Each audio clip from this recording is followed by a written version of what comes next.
All right, welcome back, you guys. So we are gonna go back on the grind of the 4-game all bosses no hit run. So Dark Souls 1, 2, 3, and Elden Ring, all bosses no hit in a row. So similar to the God Run 3, but probably a little bit harder, just by a little bit. Steezy, thanks for the 9-month Prime sub, dude. Now Dark Souls 3, we did do the Sunlight Straightsword route, which I liked. But I kind of wanted to test.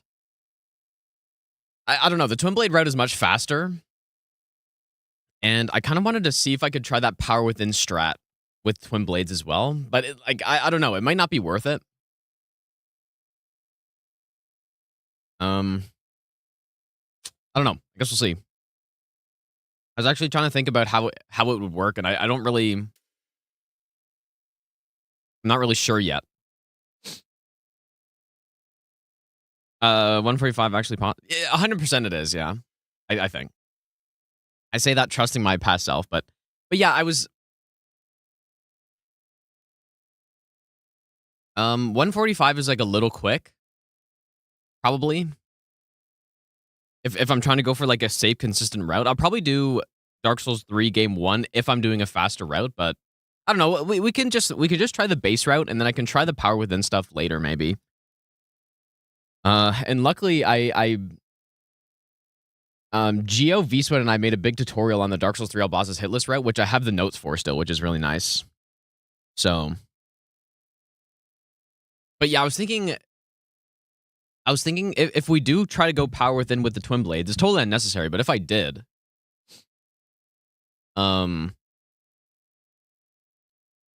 where would I get the pyro flame from? Is what I was wondering. Hopefully the game audio is fine, by the way, because my Windows updated yesterday, so.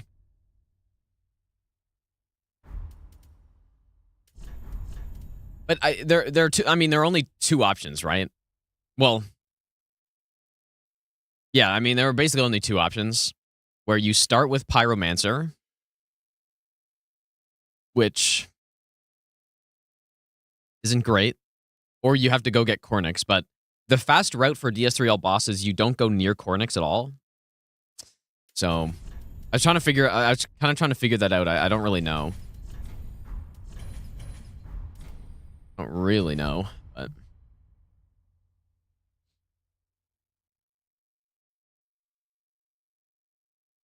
Well, yeah, the Ariandel one, if I'm not mistaken, you got to go down all the routes. I mean, you do, which is not my favorite thing.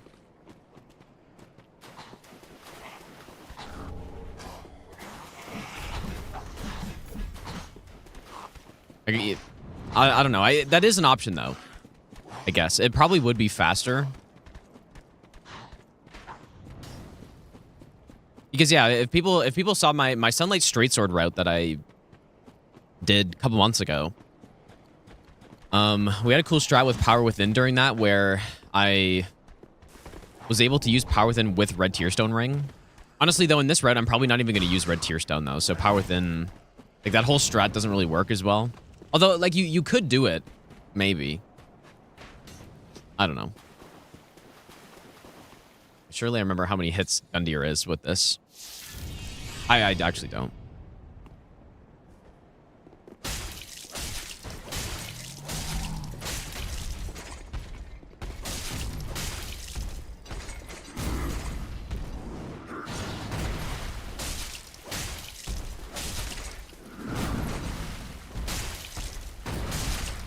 Maybe like one more. I don't remember.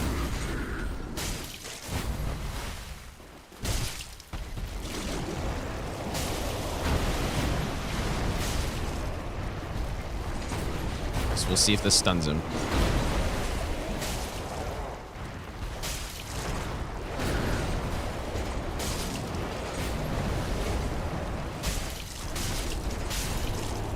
Oh, is it? I may have done 12 there. I don't know. Doesn't matter.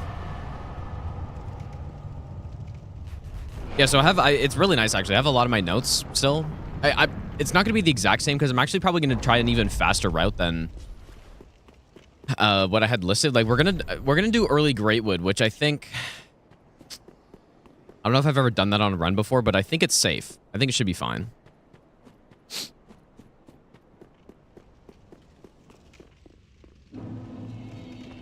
Weapon arts worth using in the game. They're not nearly as good as an Elden Ring. Okay, so I saved 2 bones. I'm probably going to buy 3. Because we're getting hidden body, so we need an extra one. Okay. This one, and this one. Ashen 1.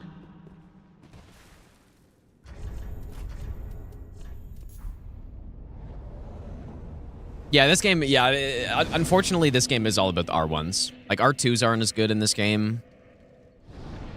It's all about just R1s, for the most part. Unless you're, like, if you're using big weapons, like a poking colossal sword, then R2s can be good.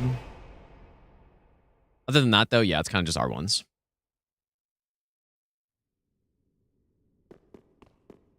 Yeah, they did a much better job in Elden Ring making a number of different types of builds viable. Right, whether you're going with jump attack don't really exist in this game, but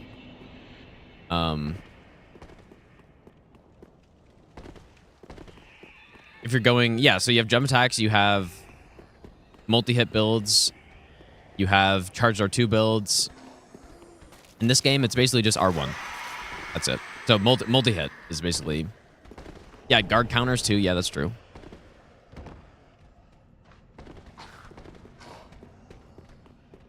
And yeah, since I'm probably going to do DS3 as game 1, I'm probably going to do sort of a riskier... Like, I don't think I would do...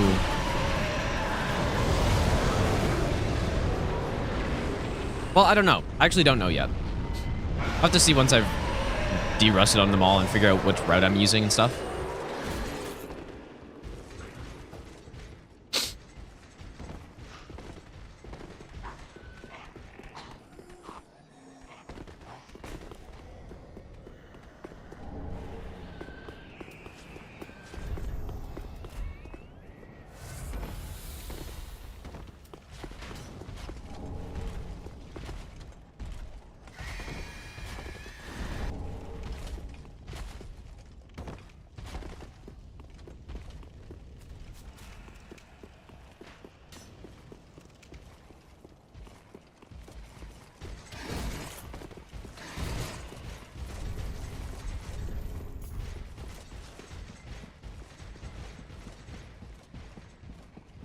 Probably kill Emma here, I guess. What on earth? It's kind of slow, but it's nice for no hit to just let those knights de-aggro. Yeah, we'll do some DS2 soon, yeah. Yeah, DS2 all bosses is pretty fun.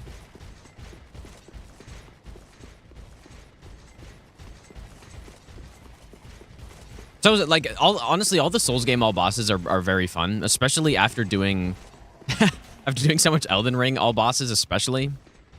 And the way that run goes, doing it in these games is like a breath of fresh air, dude.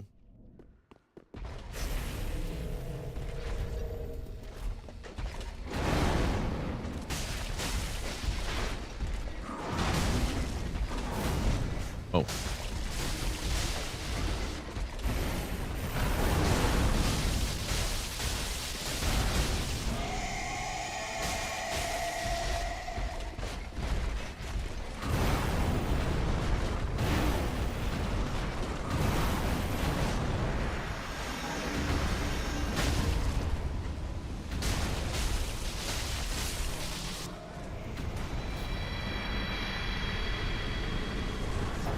Let's go on Aziz. How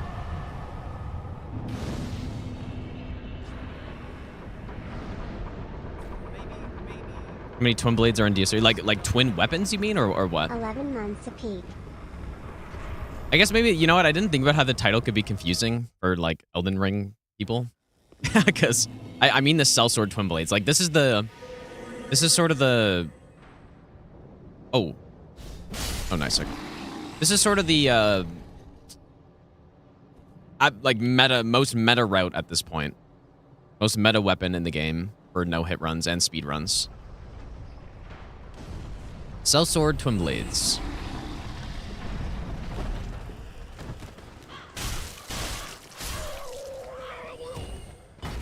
Yeah, it's kind of like Iron Balls of DS3. Yeah, that's exactly.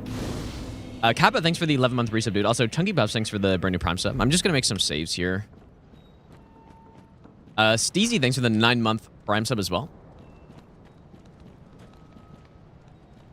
But yeah, in Elden Ring, I guess Twinblades are like actually a weapon type, which is honestly way cooler than in this game, but...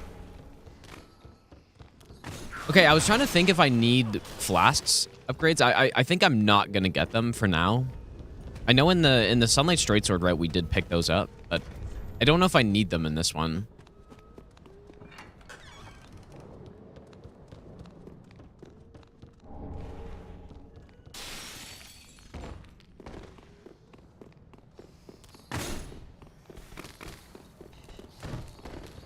And yeah, we're going to do that thrall jump on this as well, which honestly used to be a lot scarier, but... Oh, is the gamepad not... I don't know why it does that, dude. Cosmetic gamepad. Okay, I'll fix that in a second.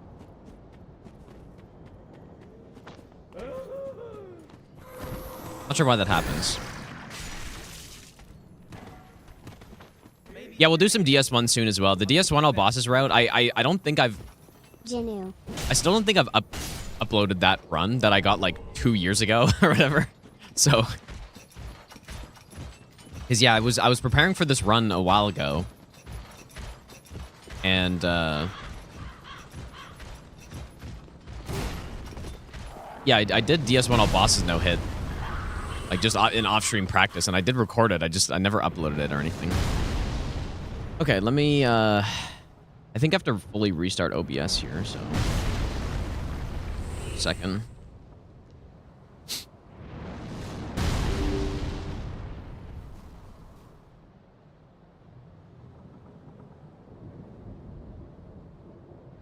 Here we go.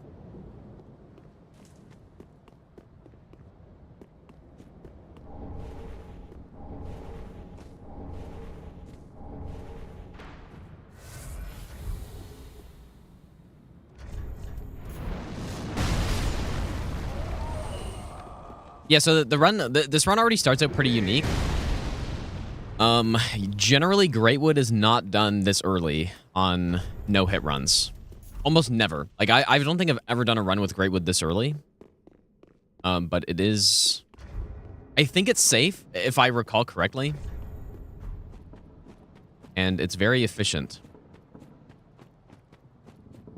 But yeah, this is not normally something that is done. I was practicing this a bit yesterday. Trying to remember the strat. Oh, that's bad.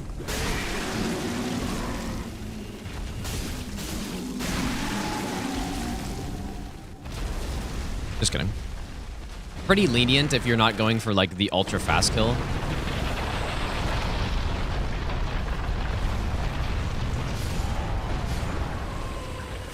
Okay, well. Did I get hit there? It looked like my character did something weird. I have no idea what happened, but I guess I was just in the wrong spot when I dropped down. It looked like I hit the ground and then my character went into the falling animation again. Is what it looked like.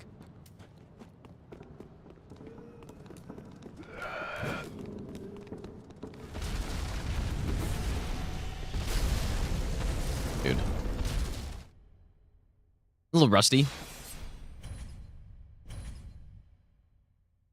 No, it wasn't fault. No. I think what happened is the leg pushed me up, and then I continued falling for longer than I should have. Is what it looked like.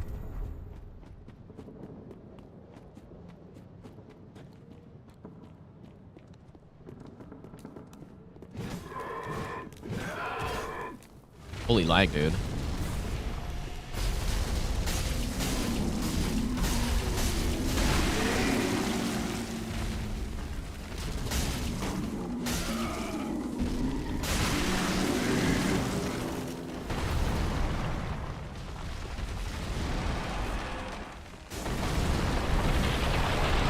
There we go.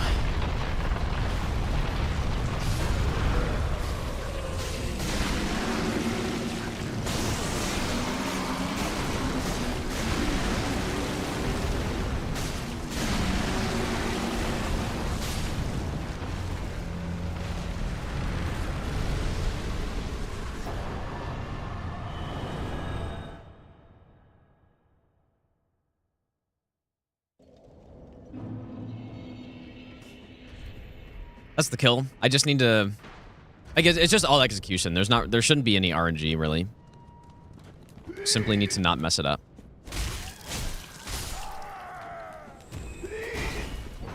Okay, now we're gonna do this thrall jump. So this is why we... On this route, you don't go anywhere near Cornix because we just skip that whole bridge section. But yeah, if I wanted to use Power Within, I'd have to figure something out. I'm not really sure what that would be either.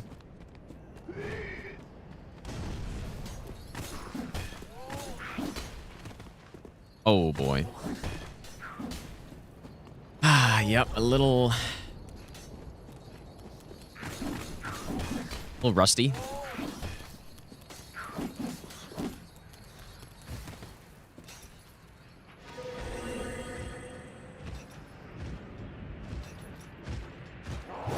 Was it really a stagger? I'd be surprised if it was actually a stagger or not. 'Cause I didn't hear the character make a noise or anything. Where's the...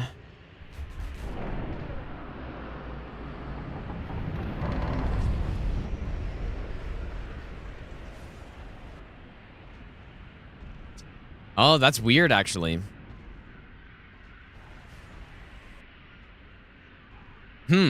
I don't know. That's funny, actually. I don't... That's actually, like, really a gray area, actually, because...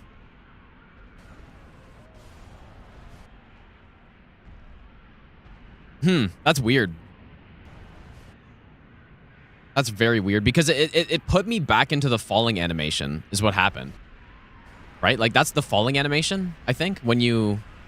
Or wait, maybe it's not.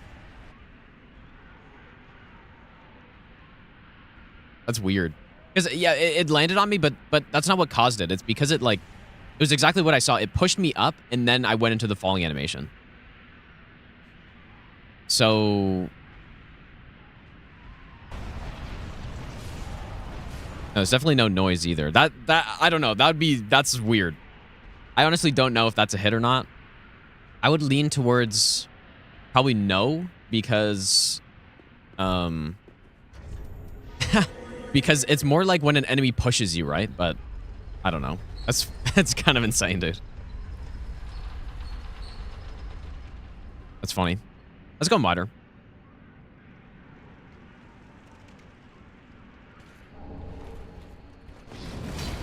Yeah, I don't think I've seen that before. I've had a similar situation with the Karthus skeleton where the skeleton got hit by the ball and then it got pushed into me and then I got staggered by that. That is like a hit, I think, because my character even made a noise or something, or... I don't know, but that one was weird. That one's really weird, actually. I'm not sure. Might be worth trying to get storytellers, but...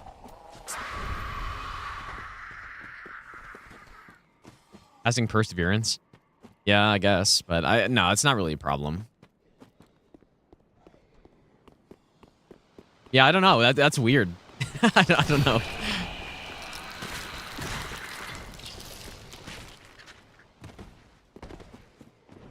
Because yeah, I clipped through the foot, and then I got pushed up, and it made my character start falling again. Which I'm pretty sure if you... Like that's a falling animation during that, I think, but I don't really remember how to get it. But maybe not. I don't know.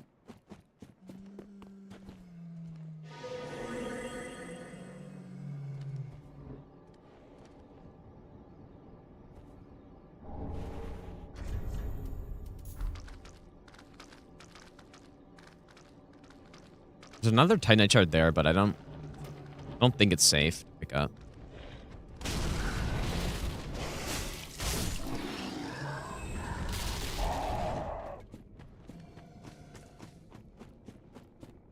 Yeah, realistically, if that happened, I'd probably just reset.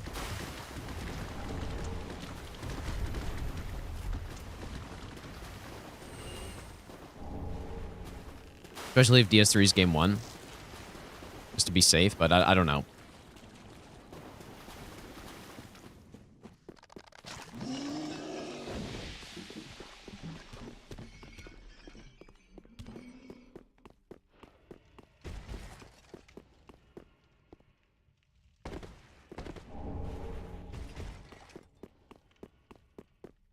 Yeah, Steam up, dude. Last night I was I was doing some of this run through and I just kept getting invaded. It was so annoying.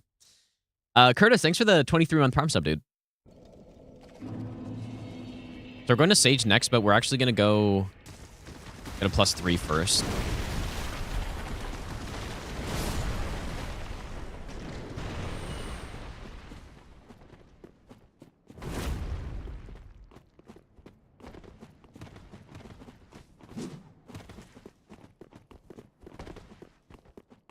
Really nice that I have all the notes from that tutorial, because if I didn't, I didn't realize I had them for a bit, and at first I thought I was going to get a +4, and so I went on top fair and keep and stuff, but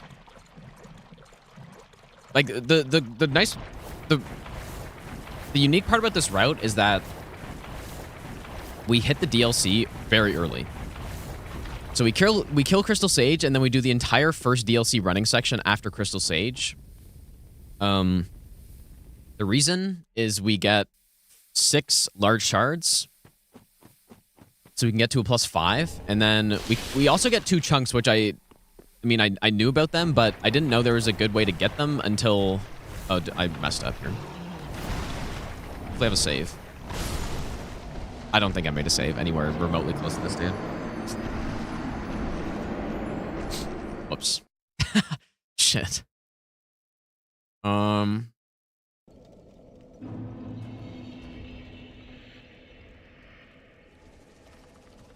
I think my last save is Greatwood. It's fine. I need practice anyways, dude. I totally missed the Thrall jump earlier somehow.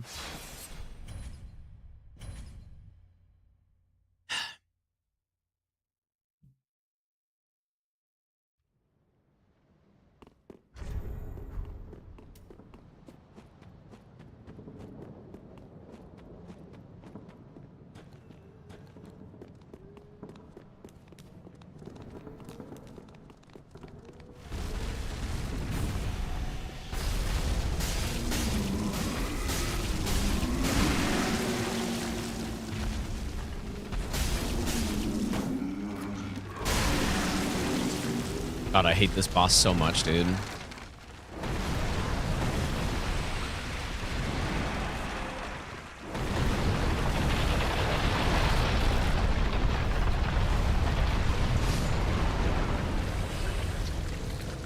That's so bad. Like, you can't afford to miss a hit on this.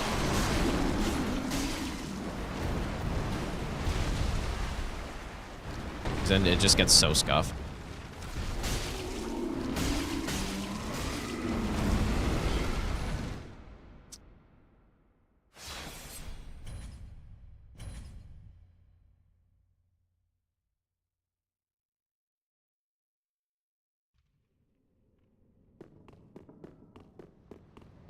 I almost wonder if Maybe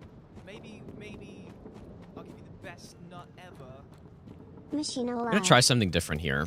It's slower, but maybe it is like easier, because the speed. The thing is, when you're doing no hit and you're just trying to be efficient, the speed of the fights doesn't really make that big of a difference.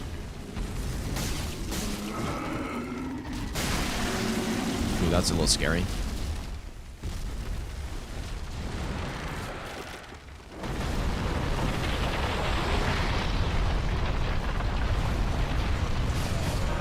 If I just go for the main sack right away.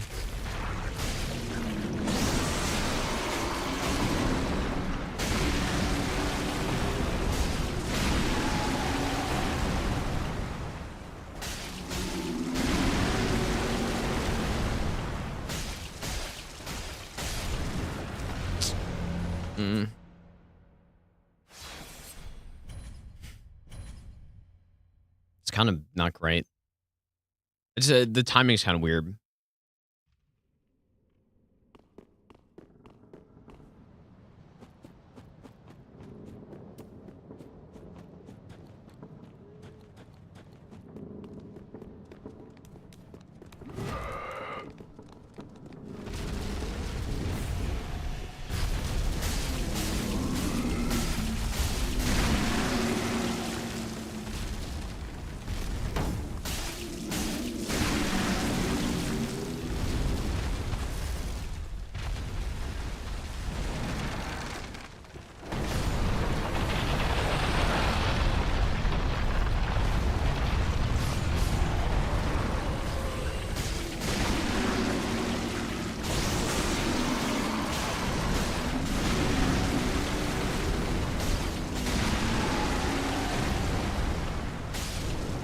It's definitely cleaner, but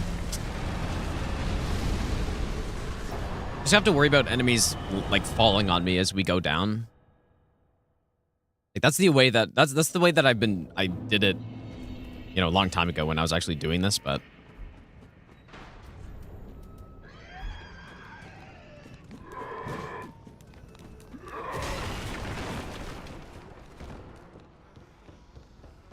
might be a little safer to just go for the main sack first.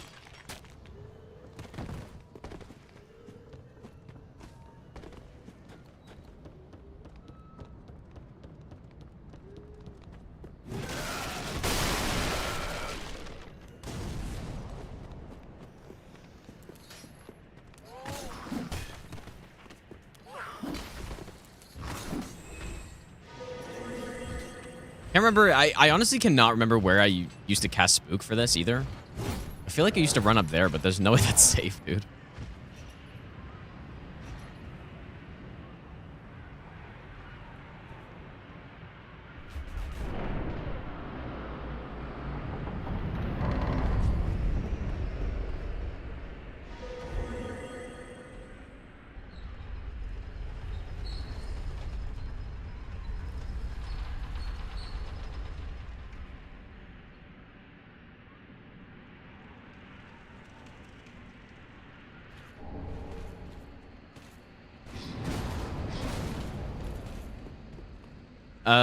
I don't think it's a shame that the Greatwood Quidet's banned on Hitless. I don't like Quidets just aren't allowed in general, so I don't know why it would be. Happy 2-month anniversary less than 3. Sasa, thanks for the 2-month resub, dude. Yeah, I beat the Scuff Millennia, yeah. Yeah. It was pretty tricky, dude. I am very curious about the normal unalloyed Millennia fight now. Because there were some parts about it that were, like, kind of cool, I guess, but... I mean, it was just terrible. Like, you know what I was actually thinking about is... A boss that took me a similar amount of time to beat was Erlang. And I was just thinking about the difference between my experience fighting Erlang and that unalloyed Scuff Millennia. And... I don't know, if you want to see a good, extremely hard boss... You just go look at the Erlang fight, dude. That's how you do it right there. Like, nothing is unfair at all. Even when I'm doing it the first time, like, trying to figure out how to evade certain attacks, nothing felt unfair. In any way. Which is really good, because even like, some fights that are really good... I mean, maybe it's my fault, but... You know, Malekith, for example, the first time I fought him, or the Beast Clergyman, it almost felt unfair because he was attacking so much, but then I figured it out after, and I was like, oh, this is actually really good. But Erlang didn't have that at all. It was just, you simply had to get good.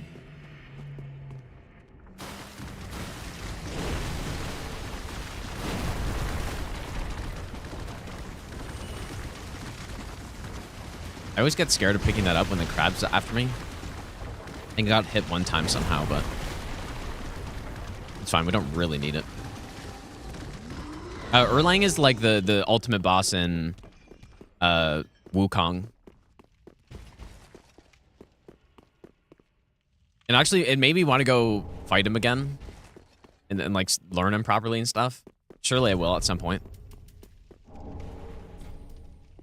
Because that is a really good boss, dude. Gadagal, thanks for the 2-month Prime sub. I appreciate that.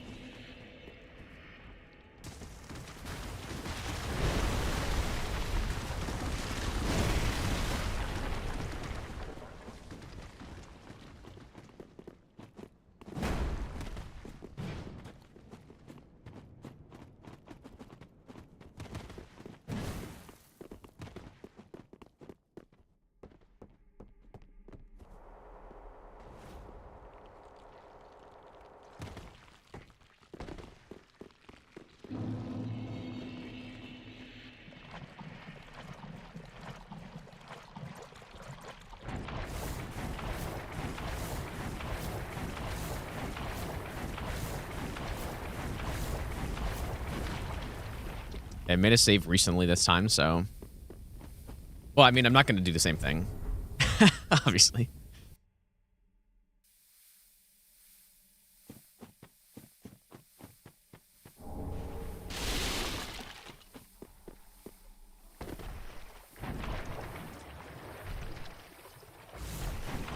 That's what I was trying to do, something similar to that.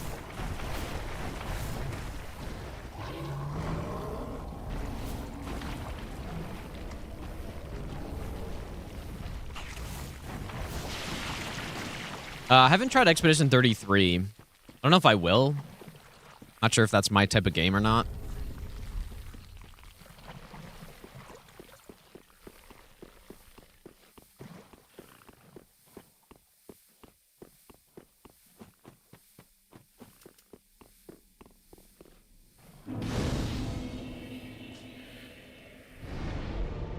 No, maybe I need to get the big practice text on the screen, actually. I kind of forgot about that.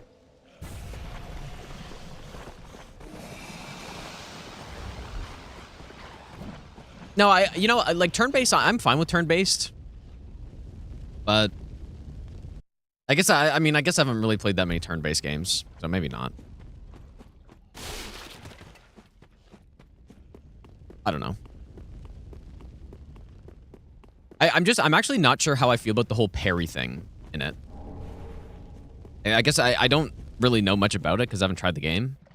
But is it just that any attack that the enemy does, if you just time the parry right, you can parry it? Okay, I think the idea of that is cool, but in a turn-based game, though, I don't really see it, dude.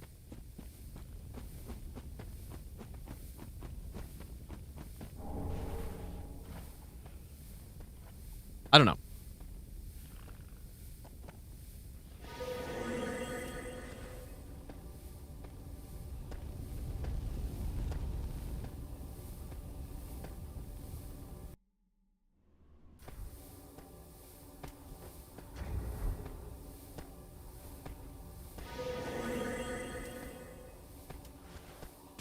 Oh, is that guy gonna hear that? There's another Estus shard here that if I needed them, I could pick up. Like, there are a bunch I could very easily pick up on the way if I needed them. But yeah, I guess the thing that I'm skeptical about it, I should probably just try it, but if I'm gonna play a game where I can do timed parries and dodges and stuff, like, I'm just gonna play...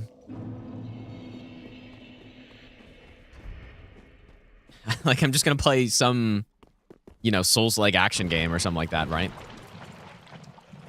I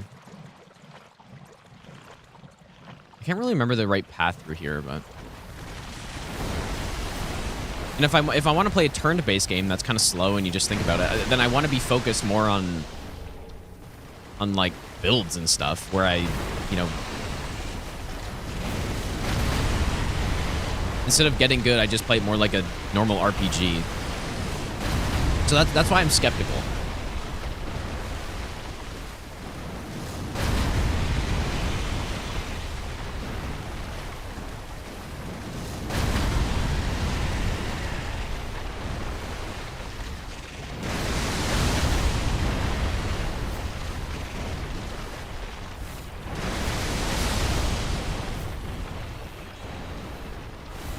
I always like... I know this is super slow, but I really like getting Lingering Dragon Crest when you're using Hidden Body route. But yeah, maybe I should try it, though. I probably wouldn't try that on stream, but...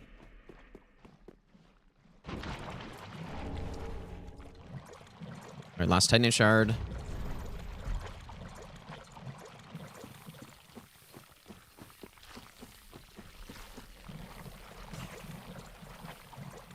Don't need it early, come back with Hidden Body later. Yeah, I guess that works. We are kind of already in the area, though, so...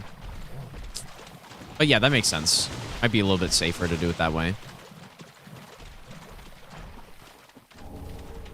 Alright, so we got our +3 sharp. I'm supposed to hit 21 dex and 15 int here. We definitely... Well, I guess I do need the 15 int. This is where, yeah, this is like a little bit inefficient because I'm gonna have to do an extra shrine trip. Isn't the end of the world, but let me just go like that now. Well, I go to that. At 21. Manifestations of disparity. Farewell, Ashen One. Maybe I bought some other stuff last time. I don't know.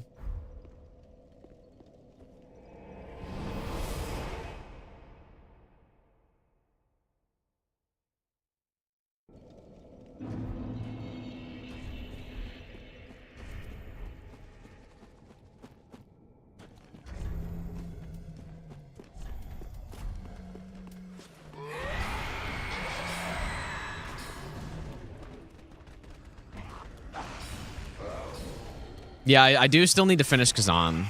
Yeah. No,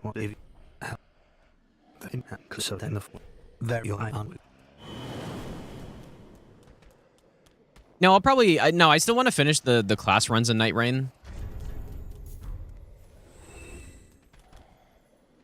Which I will do. Okay, so I think the kill Paradise is... was made for tender hearts, hell for loveless hearts. I don't know if we need bundles in both phases or not. Guess we'll see. Maybe I do.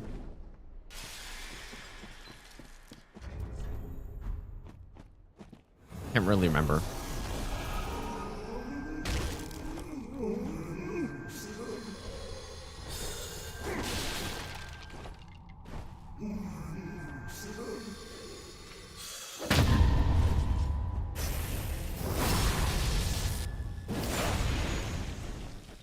Even though I was just doing this last night. Oh, but when you whiff a hit, you do.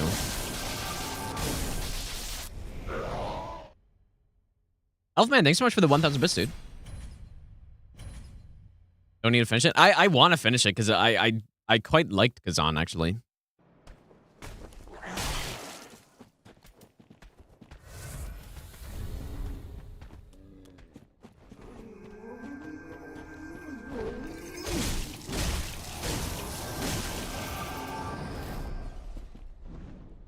I'm trying to remember, in all bosses, do you pick up the Xanthus Ashes on the way to Yorm?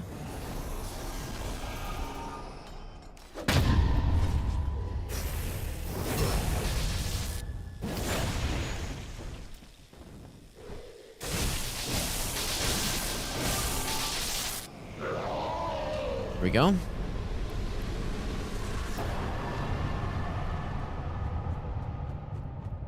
Yeah, on the way to Archdragon, yeah. I'm just trying to think of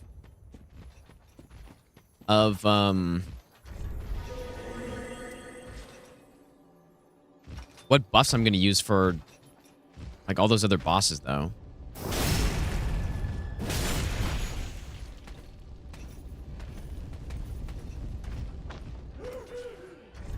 I mean, I could have much lightning. And how many hours I have in ES3 sometimes? Yeah, I think, yeah, a lot of people don't realize or whatever. Makes sense, but I still have not surpassed my Dark Souls 3 hours in Elden Ring yet. I definitely will eventually, but... Not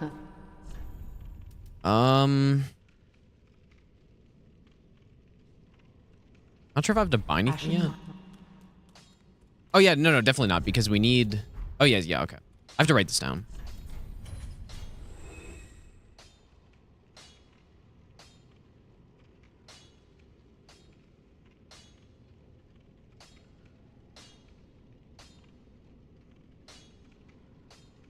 Yeah, that is true, actually. We could, I mean, we could just get Hidden Body and then right now go back to Fair and Keep. Ashen 1. And then get the Lingering. Oh, not what?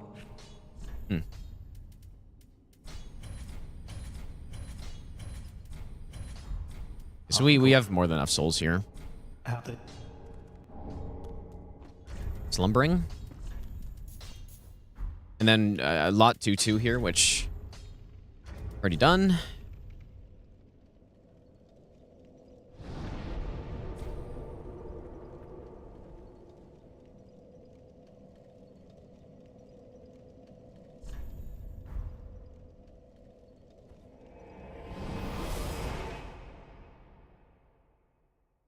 Does no hit need to be glitchless? Well, I do it. Oh, I didn't equip. I mean, I do it mostly glitchless. It's kind of, you just do whatever you want, honestly. Like, if you want to do a no-hit run and you want to do a ton of, like, here's the denial skips or whatever, then sure. Like, who really cares? I usually don't, though. I actually wonder, do I need to recast? There's no way I need to recast hidden body for this part.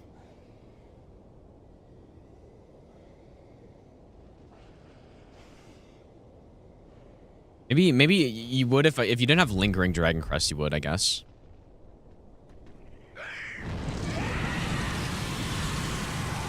Yeah, so this is what I think is the cool part about this route.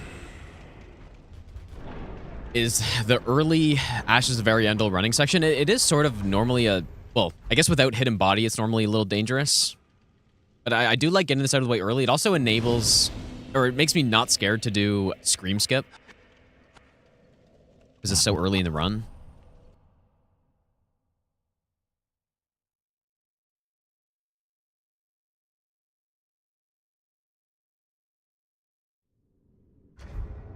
Make a save here.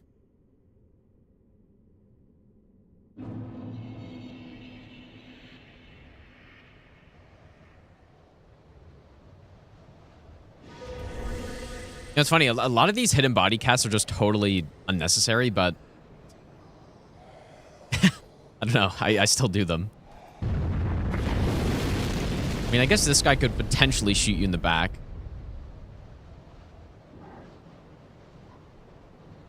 Yeah, I'd probably cast tier 2, I guess.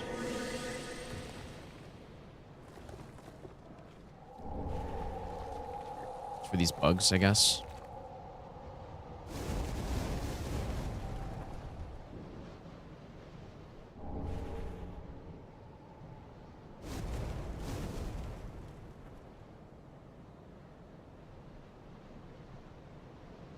But yeah, so again, the reason we come to Ash of Ariandel this early, there are 6 large shards right on the way, so that gets us from +3 to +6, or +5. And we also get 2 chunks. So this is a new thing that I tried yesterday. And I'm very curious how it's going to work out on this route, because like normally if I'm going for pure speed, also I realized I just spelled Dragon Slayer wrong. Usually if I'm going for pure speed, I would go Dancer into Osiris after with a plus, I think 6 normally. But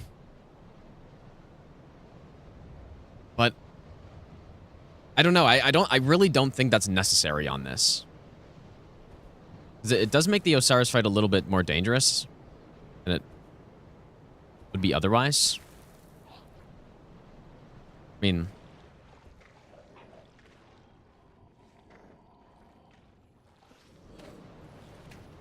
yeah, if I go back with a +10, we'll just skip phase 2 completely.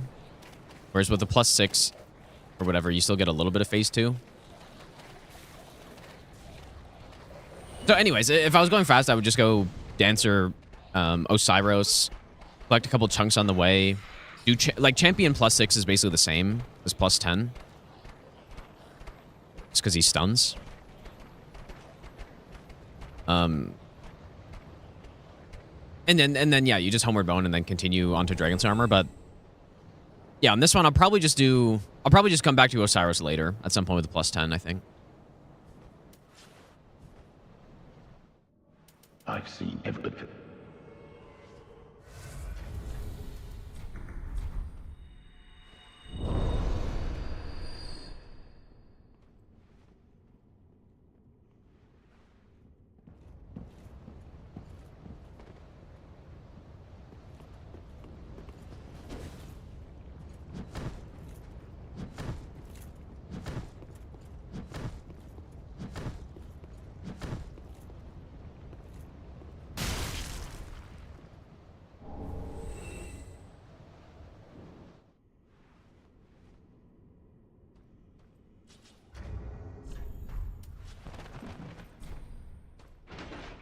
Yeah, so coming up here is this extra chunk that we can pick up here. Like, I'd known about the one that was kind of on the way for a while, but I didn't know there's a good way to get this other one without going all the way around.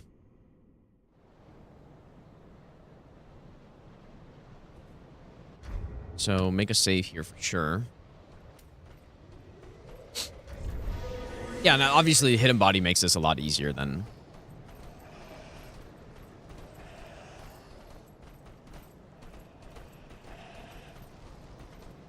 I didn't have it, but we should just be able to simply jump up here.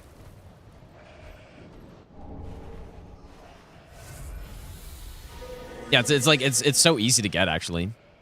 It's not really that slow. It's a little slow, but it just means we get a +7, and I'll probably end up fighting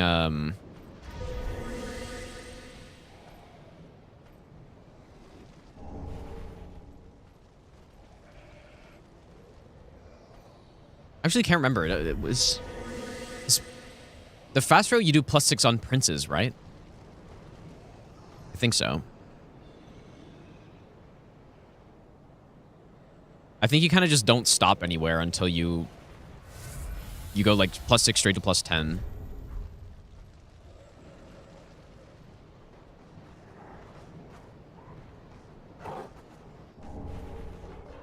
Oh, what the hell? It's not supposed to happen. How did he actually aggro? That's weird.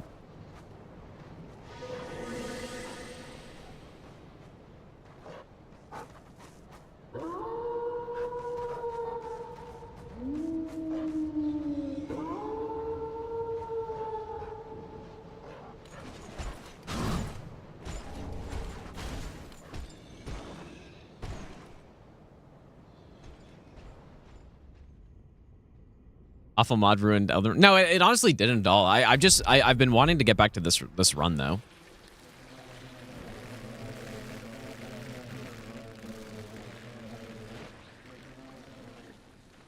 No, the mod was actually pretty fun. Now that I'm done, which I guess is how it works, right? That's how it is.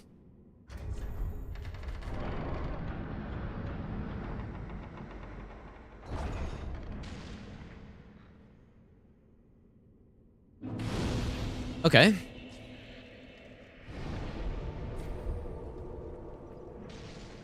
Yeah, I mean that millennia was pretty bad, but like most of the rest of the mod was pretty good, I think.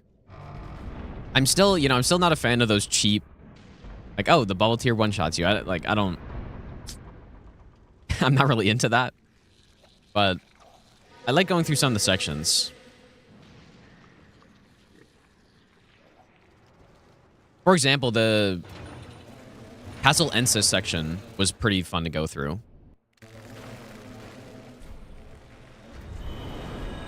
Yeah, I guess if we wanted a pyromancy flame, honestly, this probably would be the one to get, the parting flame. You don't have to kill the NPC, do you? It's just the pickup right before him. We could. If I really wanted to go power within, that's probably the one I'd get.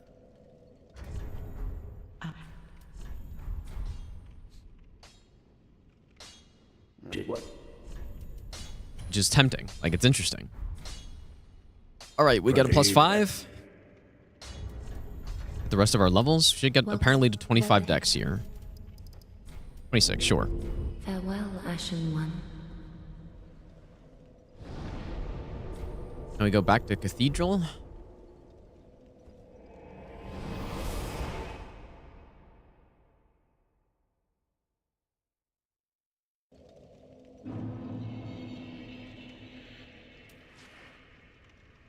Oh.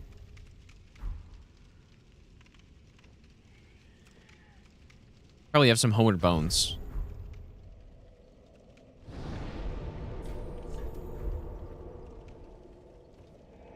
Just a couple.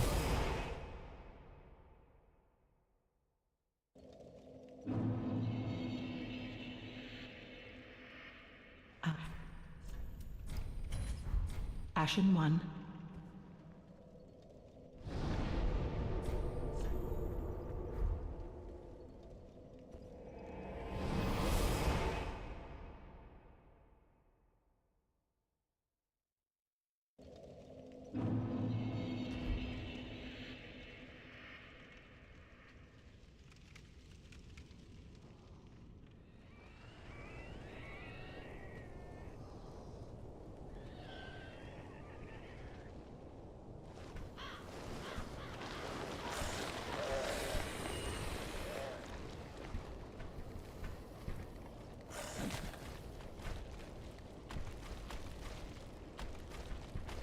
How's it going, Evie?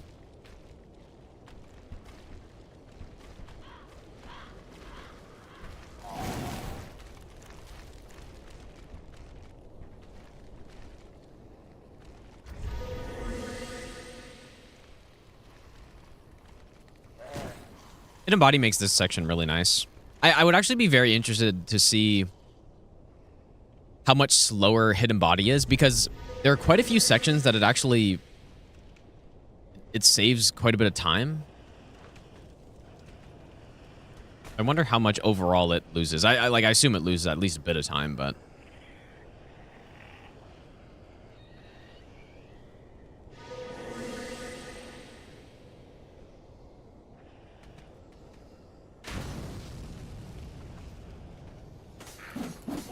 let's go on Hunter.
I can't really remember where the other thralls are there. Maybe I'll do best not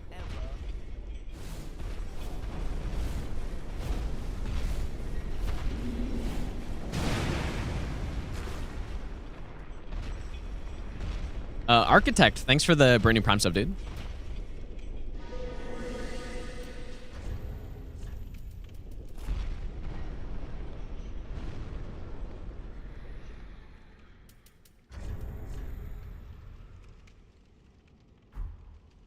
Perhaps I should have bought some fire bundles for this.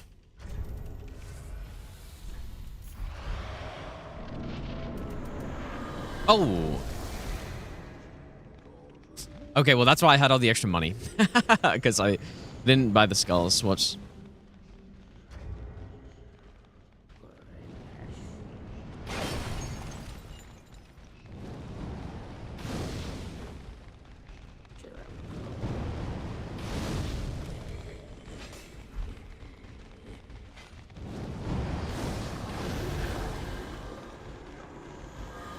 I was wondering why I got an extra level, but...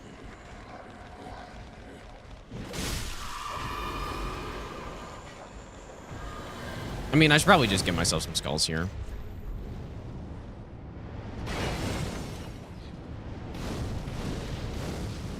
Gonna swap to 25 dex, because that's what I'm supposed to be at, and then...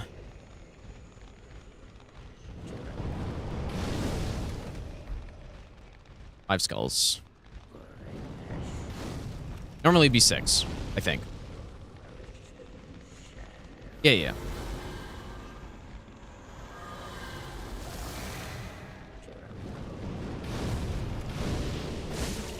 Just doing 5 because I already killed someone. It's funny, when you're doing a hidden body route in this game, the only place... Like, past deacons, you don't need any skulls. Which is really nice, so you don't have to worry about patches or anything. No tower key.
But Deacons and Night Rain?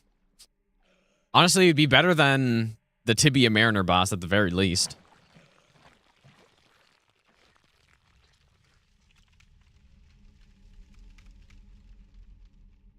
It's actually funny, dude. After playing Elden Ring, not even Night Rain, but just base Elden Ring, coming back to Dark Souls 3, some of the bosses that I just thought were the worst bosses of all time. Maybe not of all time, but you know, just bosses that I just hated so much. They actually seem good. After some of the Elden Ring ones. Like, even Abyss Watchers, dude. I mean, mostly because of doing no hit runs, I just hated Abyss Watchers. I liked Phase 2, but Phase 1 I just thought was so bad. Unthinkably bad. And now, it's like, oh, it's actually pretty good.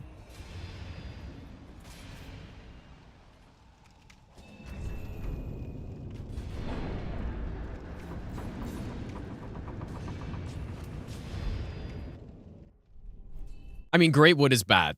Greatwood is really bad, though. There's no way around that. Greatwood is one of the worst bosses oh my god. Greatwood is one of the worst bosses they've made, for sure. Without a doubt.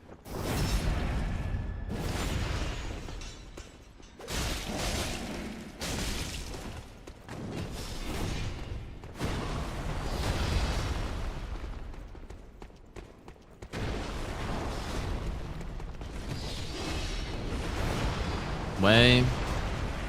Ah.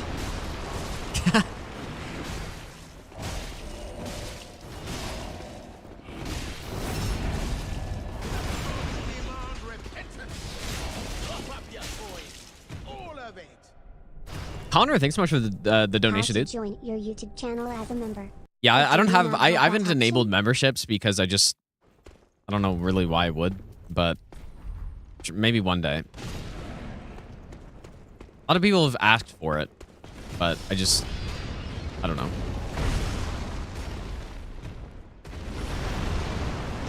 All right, buddy.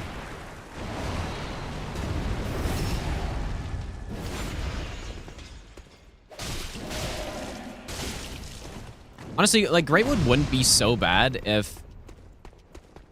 I mean, well... If the hitboxes weren't as bad on the sacks, then it wouldn't be as bad. But... as it stands right now, it's terrible. And also, like, trash mobs in the fight are annoying too, but... they're not that big of a deal. At least you can just use skulls or something. But even, I mean, even beyond the hitboxes is still an atrocious fight. If you've ever done a low damage Greatwood, which most people have not, if you have, then Phase 2 you would know. Phase 2 is so bad too. It doesn't have good attacks, man. And then the hitboxes are bad. Very tedious fight. It's bad.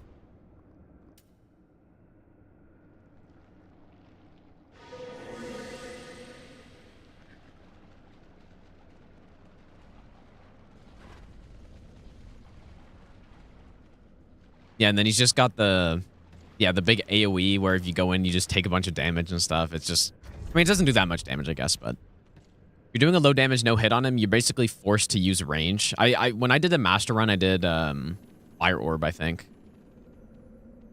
Which was okay.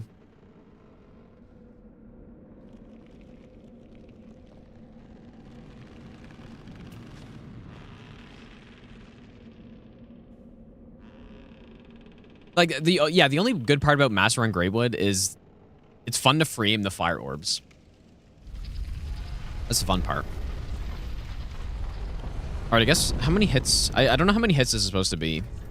It's either 2-5-3 or 2-4-3, and I'm not sure which one. I mean, maybe if I'm bundled, which I don't think we really need them.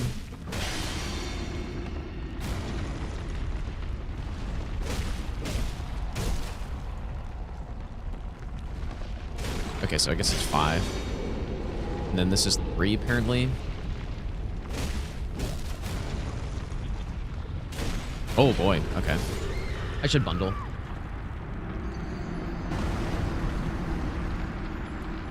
I wonder, though, will that make the last hit only 2, though?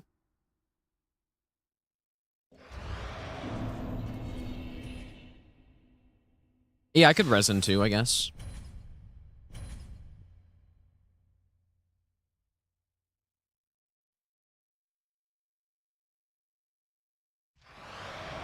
At RNG, you're a little bit slower getting to the other hand, too, so that's... I guess I whiffed a hit. Something. Right, left, then right? No. Well, no. Because we're trying to get the fast kill, also. It's hard to watch you scream as a fan from Australia from Good Night Gino in chat. It's kind of the more standard RNG, I think. Maybe I'm the best nut ever. Machine alive.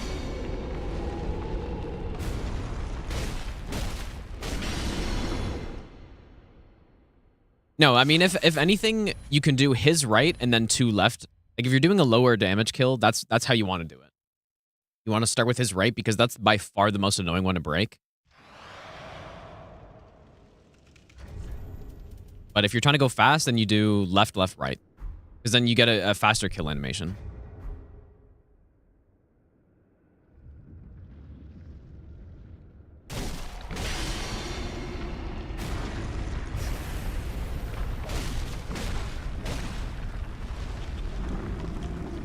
Yeah, maybe I should just use a fire resin.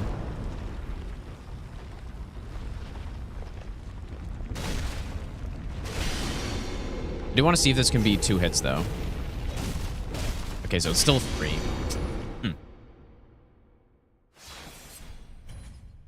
It's not great.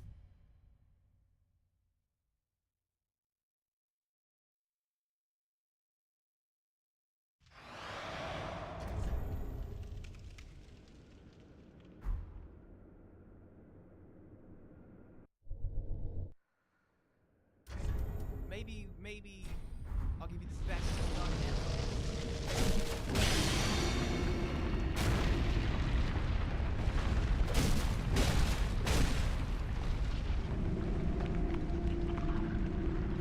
Draco, thanks for the 6-month Prime sub. Also, John, thanks for the 1-year resub. Thanks so much, dude. Okay, so it's still... I guess a resin does not save any hits. But see, look, he doesn't have to, like, crawl back when you kill him this way, so it saves a couple seconds. Kind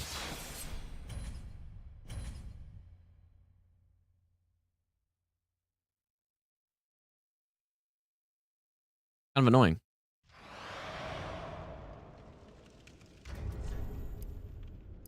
I mean, I do have 52k right now, but I'm trying to be efficient, and I really don't need to go level. I just need to make sure on that missed RNG that I'm getting over fast enough. And I don't really remember...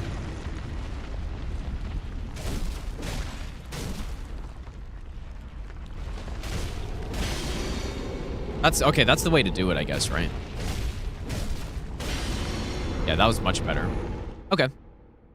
I don't think that's how I normally do it, but...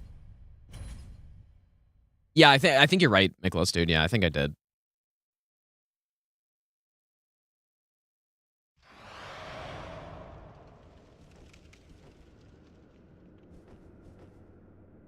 Here at the Dungeon Grand Archives peak DS3 level complexity? Like peak as in the peak of DS3 or like actually peak? Because I mean, yeah, I think Archives is decent. Archives is a good Souls level. Earthel Dungeon though? I'd have to... I mean, it's okay. Let's go on Okla.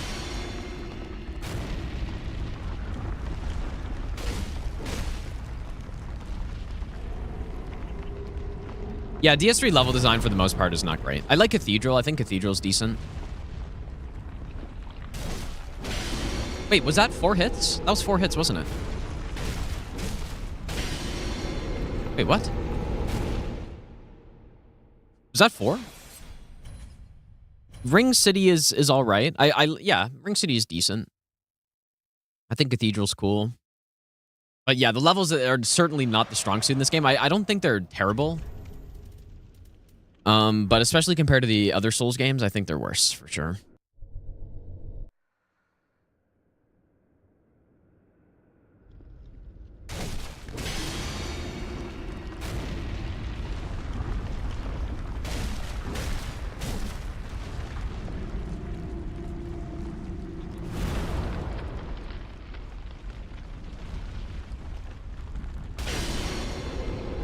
Am I insane, or is it taking 4 hits now?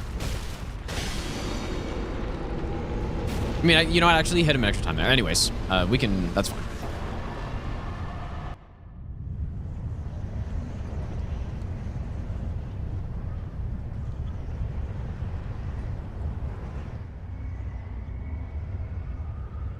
That's the way we do it.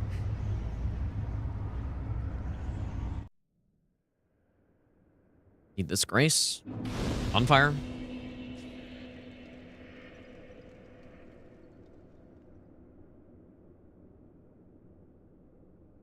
Yeah, Fair and Keep isn't that bad. It like it is. I know why people hate it so much. Is you know, it's poisoned and you're fat rolling and all this stuff. I don't think it's that bad though. Yeah, Stormveil. Yeah, Stormveil clears anything in DS3, 100%. No question. Like I don't think. Yeah, there's no argument there.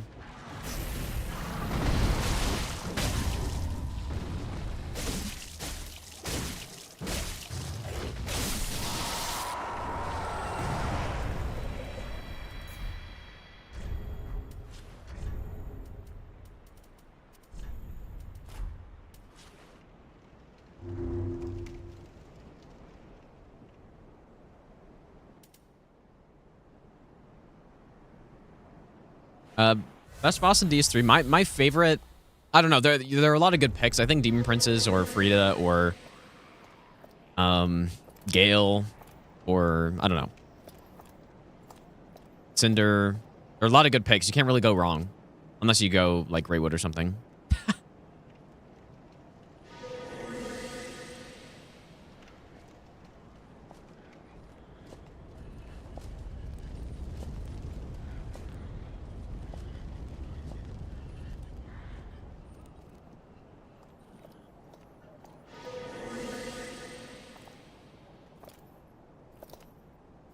Full of Ashes of Ariandel has bad level design.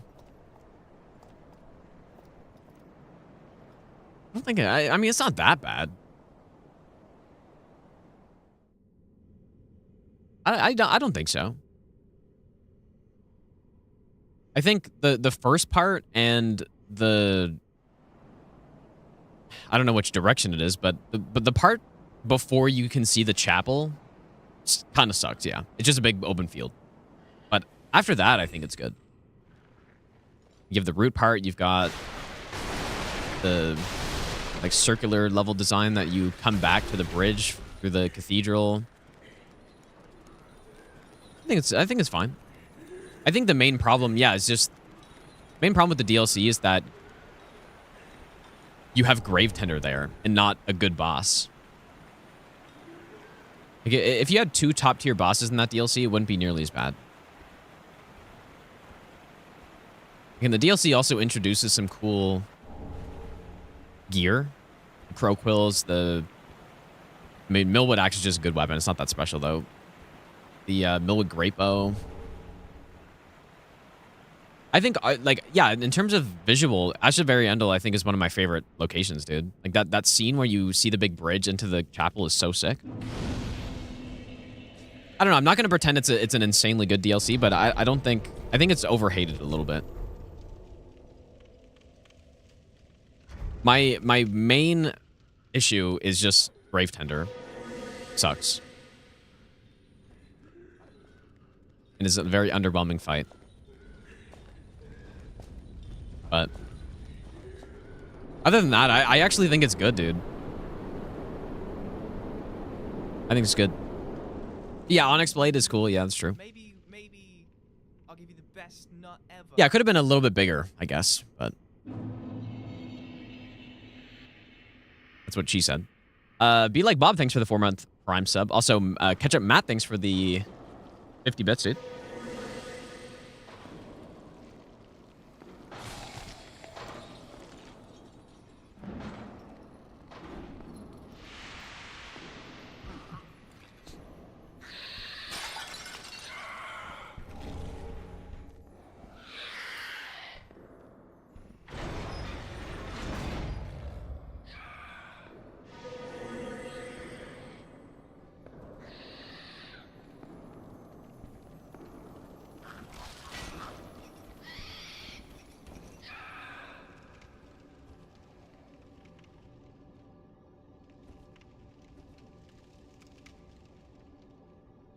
Yeah, I'm really not sure when I'm gonna go get what resins am I gonna use for Princes and Cinder and stuff, dude. I could use Dark on Cinder, I suppose.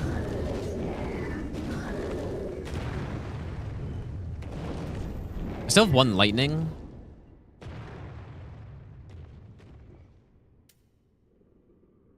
Which is better, Half-Light or Gravetender? Gravetender is significantly better.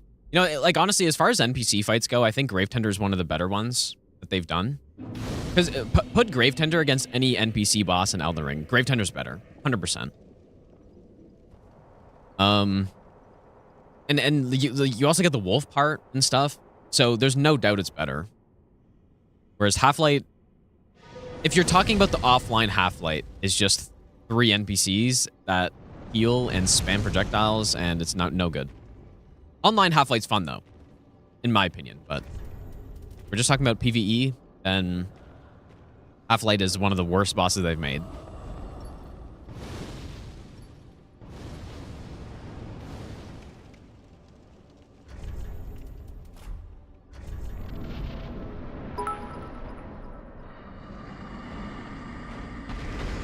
Michael, thanks for the 100 bits, dude.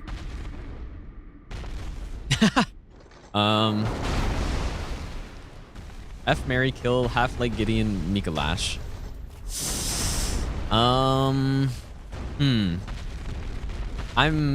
There's no good answer to that, so I'm just not gonna answer it.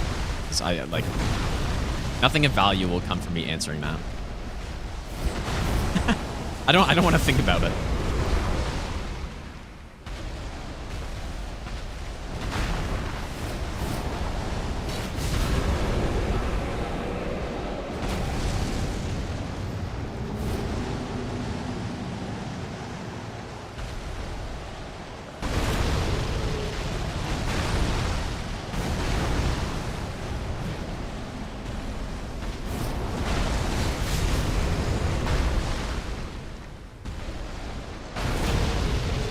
All right, pal. I get it.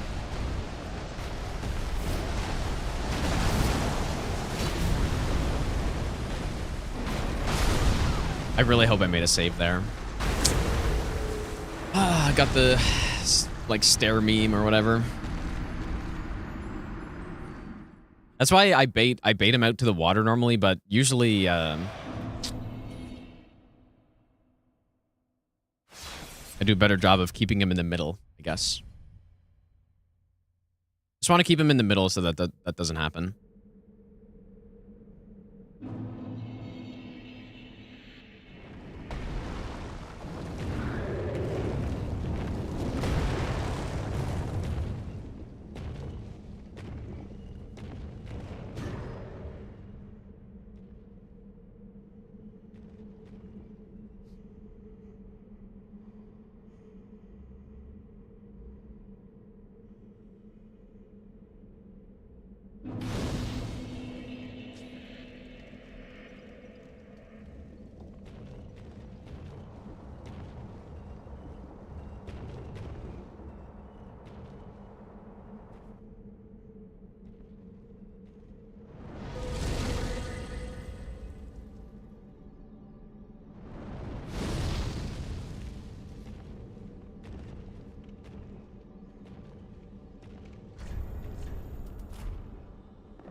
Dude, offline Half-Light is not a 2 out of 10. It's a 0.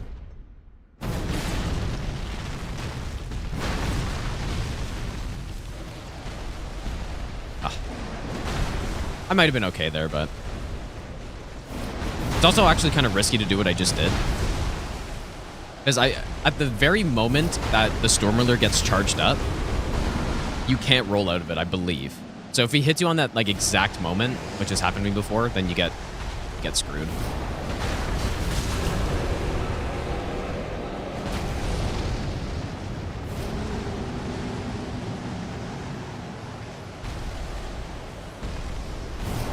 There we go.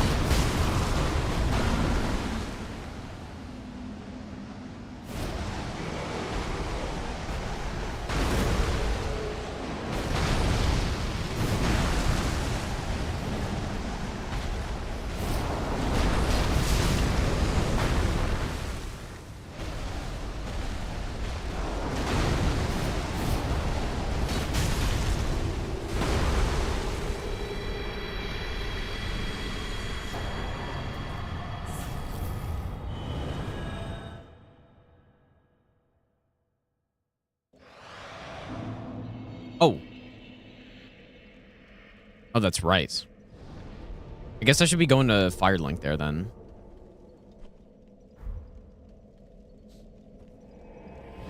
For that DS1, the omnidirectional rolling or dodging isn't a thing. That's true. If you're locked on, you can only roll in 4 directions, which is really bad. I mean, I don't think I never lock on a DS1. You basically never want to lock on. Yeah, I could level up there, but I don't think there's really a point.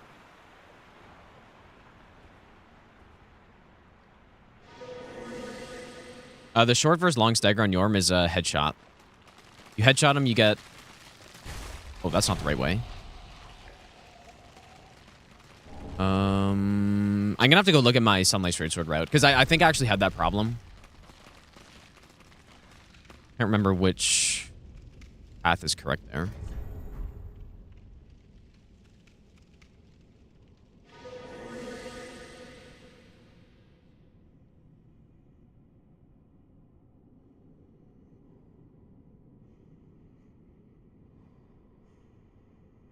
No, DS2, no, they improved it in DS2. You can roll in like 8 directions in DS2, I think, when you're locked on.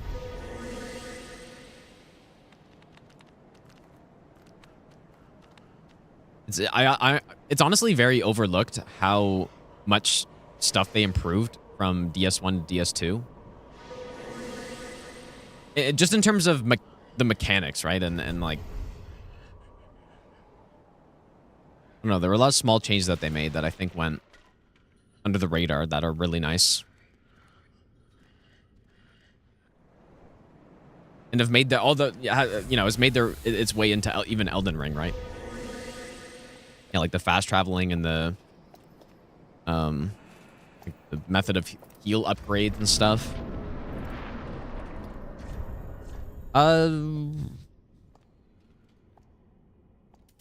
Probably just like a fire resin, I guess, here.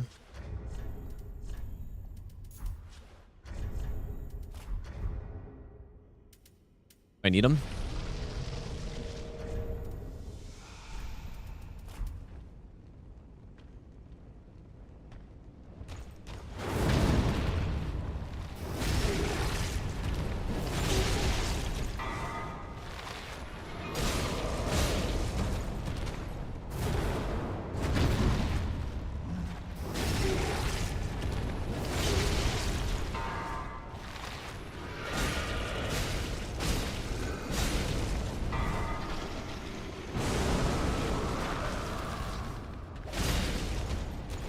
I think I got a half hit earlier, but it doesn't matter.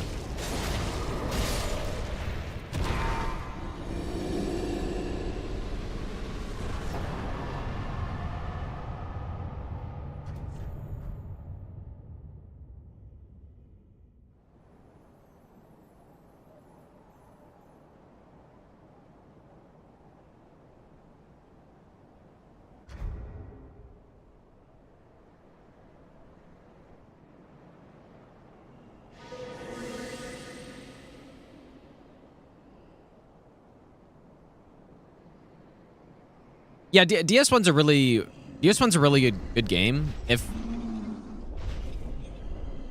you can get, like, yeah, if you started with Elden Ring or something and you're trying to go back to DS1, you're gonna have to brace for the jankiness. I mean, it's the same with DS2. It's really only, I mean, Bloodborne, I guess. Just have to get used to the frame rate. Unless you're playing on the emulator, which would be good. But yeah, it's not really until Bloodborne where things start to feel like a little more crispy, I guess. I would almost say more just DS3. Because DS3 you got 60 FPS plus better movement and stuff. And that's kind of more just how Elden Ring feels.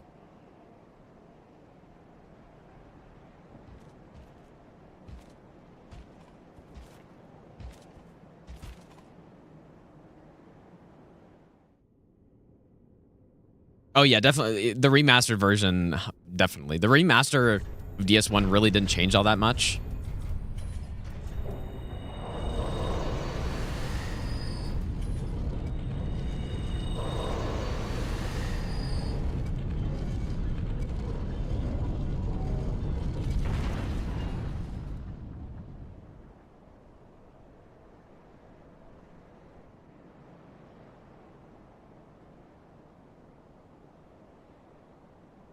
Three weapon slots.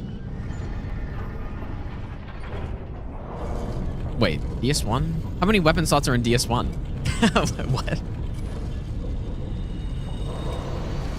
Dude, I just can't remember at all. 4 ring slots, yes. Jump on L3 instead of B, yes. Directional rules, power stance, bonfire setting. Yeah, you're right. Like, there are definitely a lot of good things. Is it really 2? Oh my god, I don't even remember that at all, dude. That's crazy.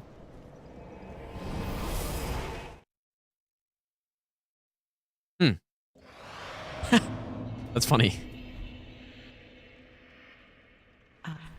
Okay, so now we need to buy some large shards. But yeah, definitely 2 rings, yeah. The 2 rings I remember. I didn't remember the item slot thing though. I could pick up more large shards if I want to save some money. Okay, so now here's where we get to +7. So normally we'd get to +6, but because of that DLC extra chunk we pick up, we get to a +7, and then we probably also just want to buy, like, a ton of bones, maybe a couple bundles.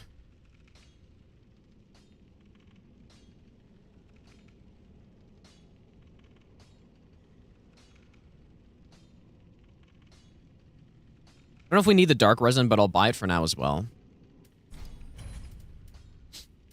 Should be good.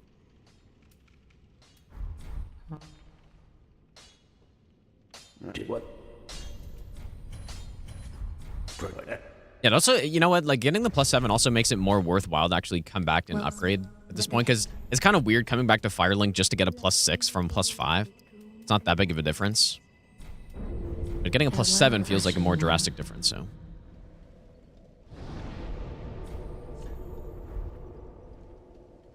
Yeah, once all is said and done here with this route, it should be around an hour. I'm going to say an hour. Hour 55 is probably like an upper estimate, I'm guessing. Especially because I'm not really doing the fastest strats or anything. And we are getting hidden body and all that stuff. So I'm going to say 155, but I don't actually know for sure.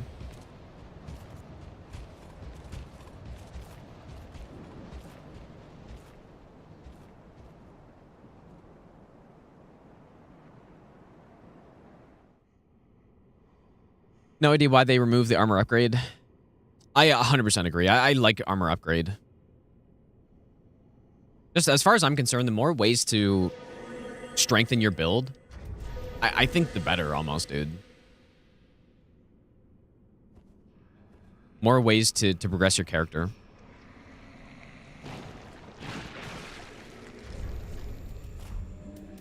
Probably going to want to use a bundle.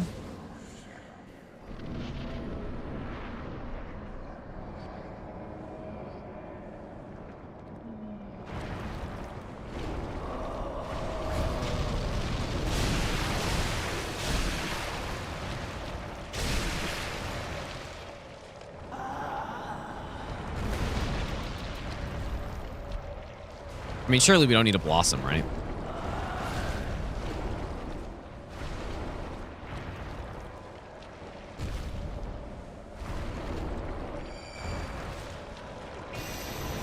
I don't really like this spot.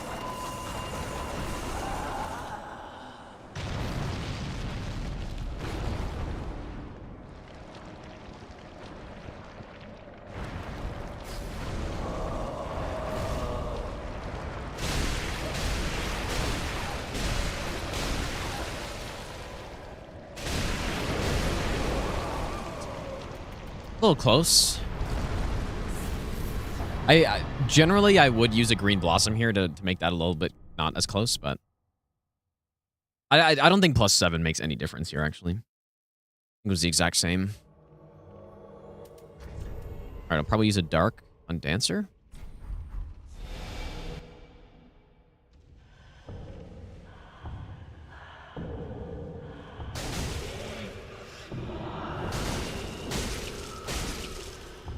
I liked how in Dark Souls 3, like one thing I don't like about what they did with Elden Ring is it feels like they really made bundles just complete or yeah, like bundles and those temporary weapon buffs. It feels like they just made them totally shit, dude. And it's kind of nice fighting non-scuffed Dancer after Night Rain, because they really scuffed her in Night Rain, dude.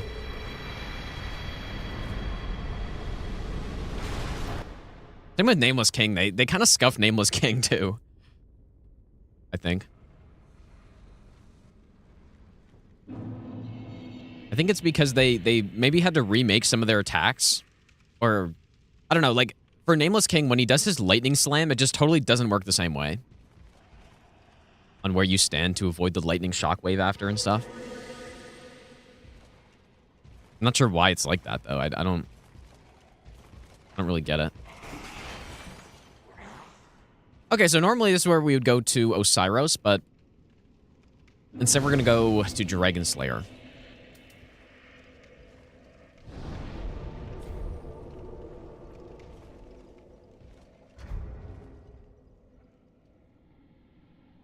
And we need 10 chunks, and I'm planning on picking them all up here, so we'll see how that works out.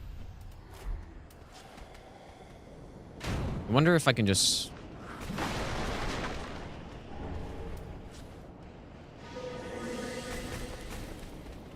Wait, is there a chunk?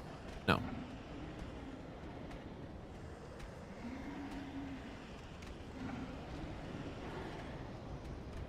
Two here.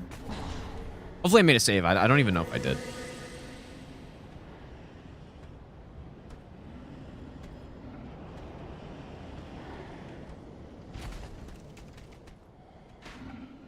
Oh, shit. I didn't know that first guy aggroed. I didn't remember that, at least.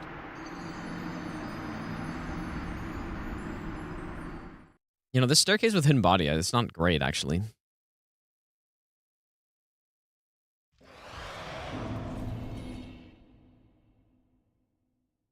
Go first archer?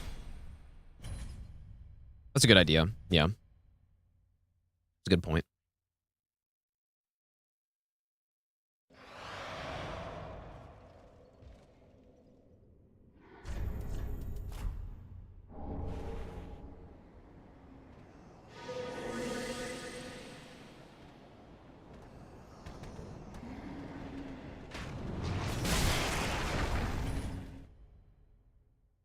We should kill that archer too, actually.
Okay, so we're at 4.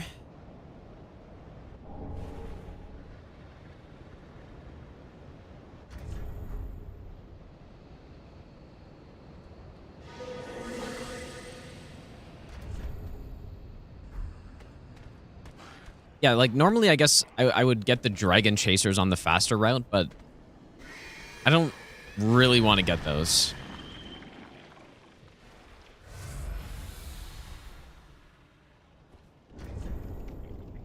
I still need... Oh, wait, I only need one more. No, I don't. No, I need... No. Okay, never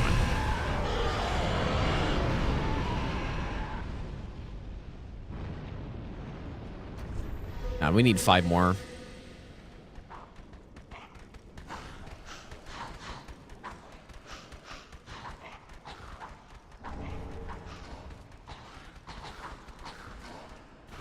Those guys normally chase that hard?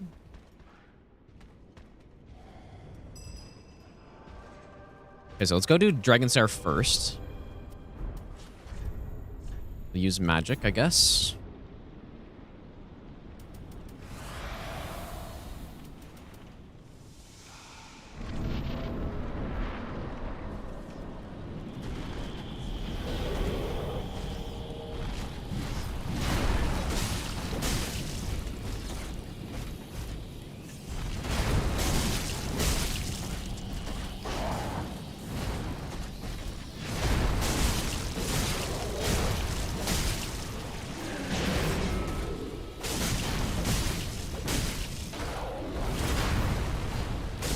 Oh boy.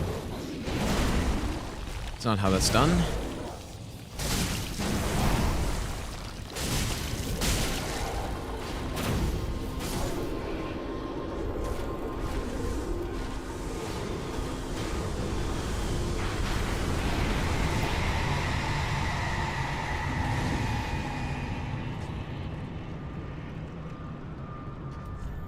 Yeah, Dragon Slayer, dude.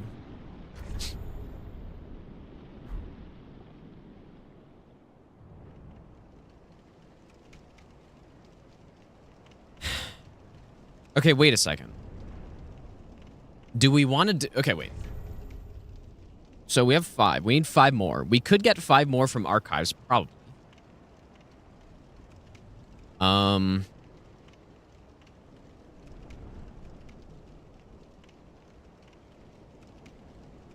Like, I'll probably just fight princes at +7.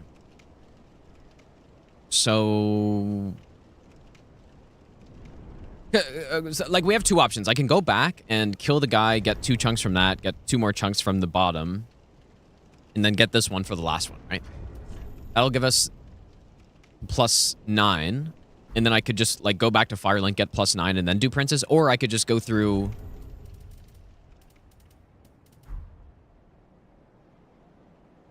No. I think we just go through archives, I guess.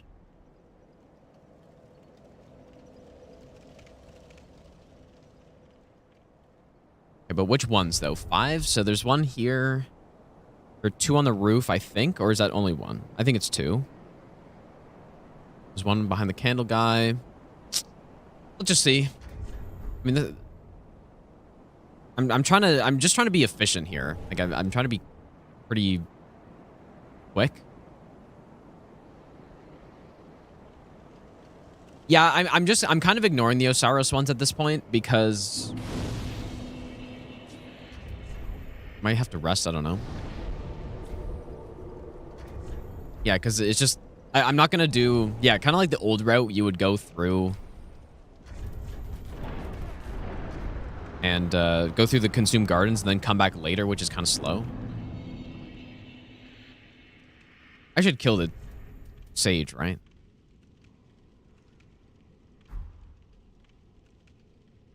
What happens if I don't? I can't really remember.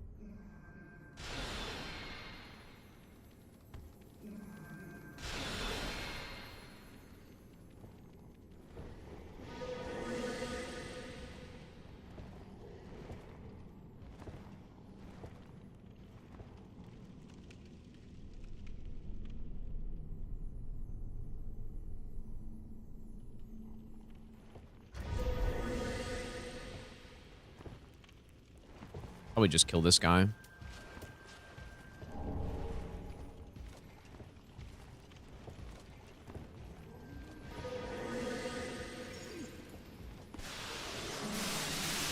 We are most definitely going to want to kill the Sage, dude.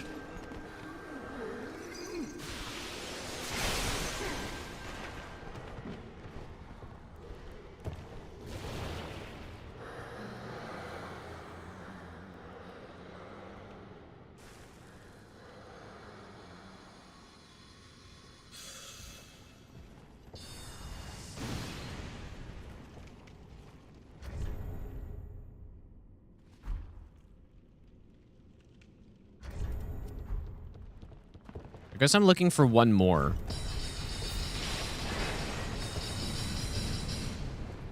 There's a chunk next to the gargoyles.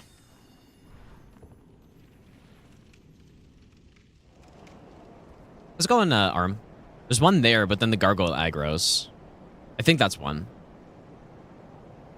There are the two here. There must be one more that I can get.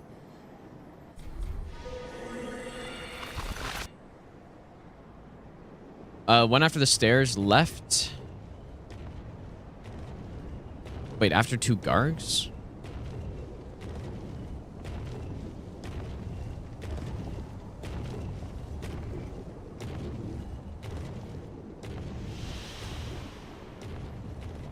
I don't know which one you mean.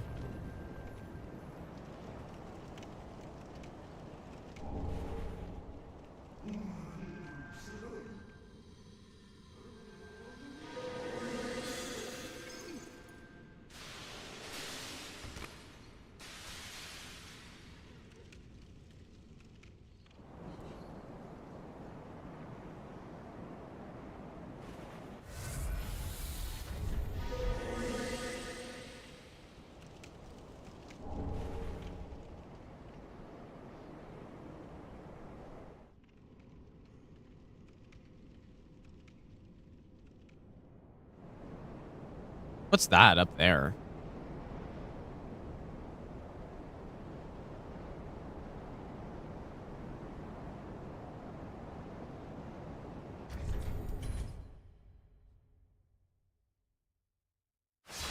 Yeah, I can't really remember a lot of this stuff in this, dude.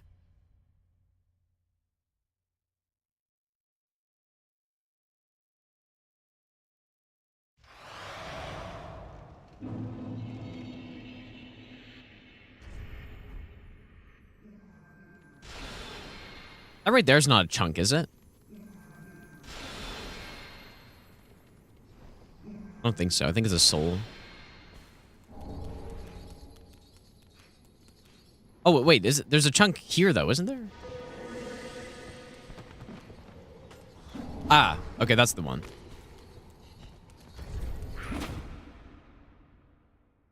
Is there one more, though? One more would be nice because the one that's down the stairs to the right after DSA is a little slow. I don't know if there's a better one.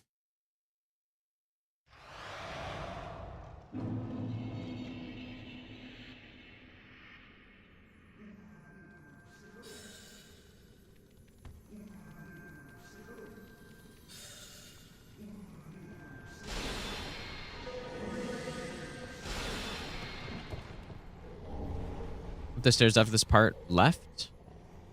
Oh, like up here? Oh, that's a scale. Or do you mean like where that other mage is just chilling there?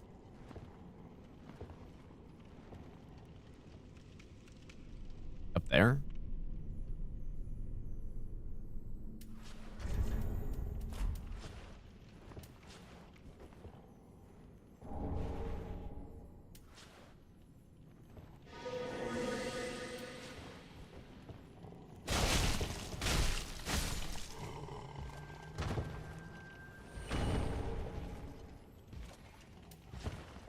I think those are more scales up there.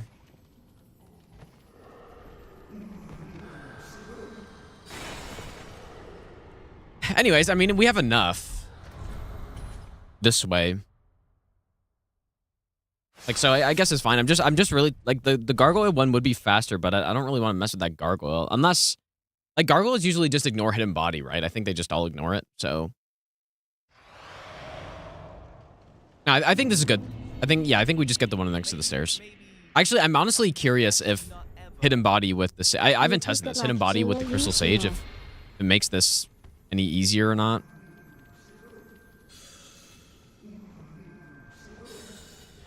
Jordy, thanks so much for the 8-month resub, dude.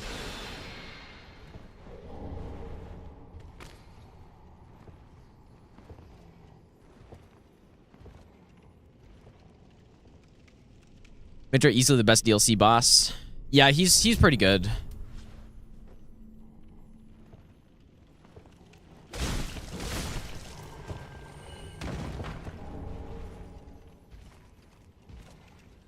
Where would I cast Hidden Body here, though? I mean, this is definitely some unnecessary risk. Do something like this, but...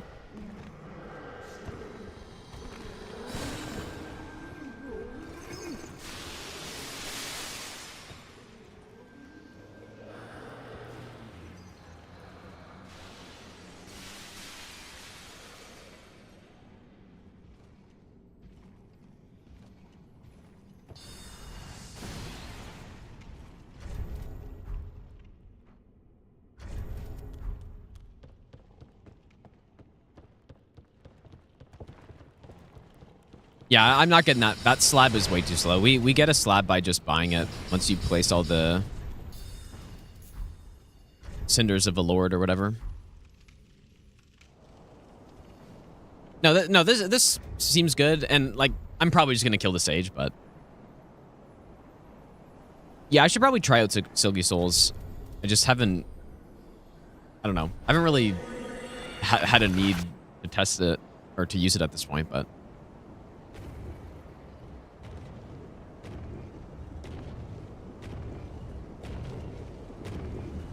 On the balcony? Oh, yeah. No, we get these. No. We got the chunks all figured out. No, we're all good.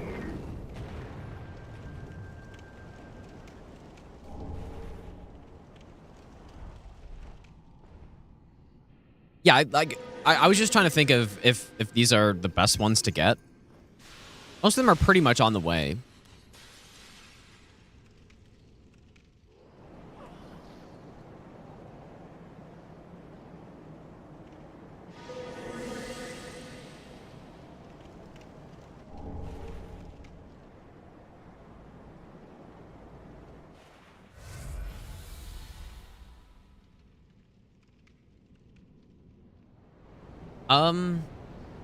There's not a chunk up there, is it? Is there? I don't think so. Why do I remember something being up there, though? Is there an item up there? Like, just to the right? Or left, maybe? I don't know, man.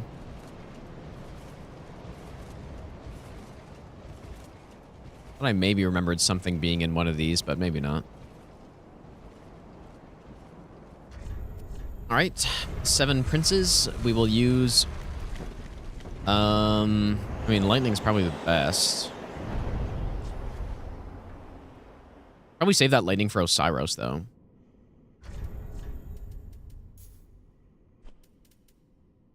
Dark is bad, and magic's maybe fine.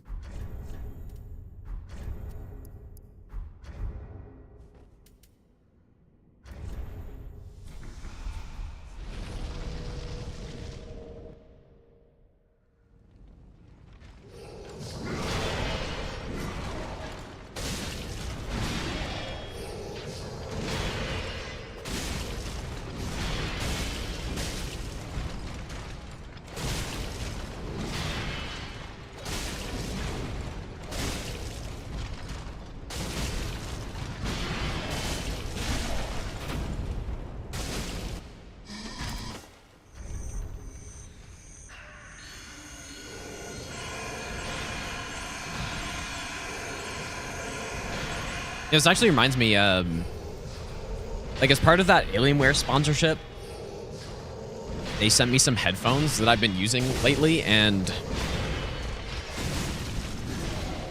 it's actually really nice, dude. It's really nice hearing stuff properly for once. Insane.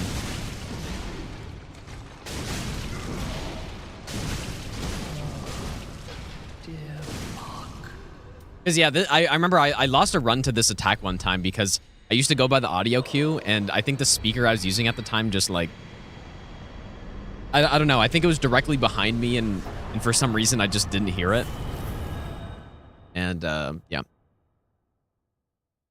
Yep, I got them right here. I'm not going to use them while streaming still, because I still don't really like talking when I have them on. But, yeah, they're pretty nice, though. All right, sell all this stuff. And now, oh yeah, so we place the things first.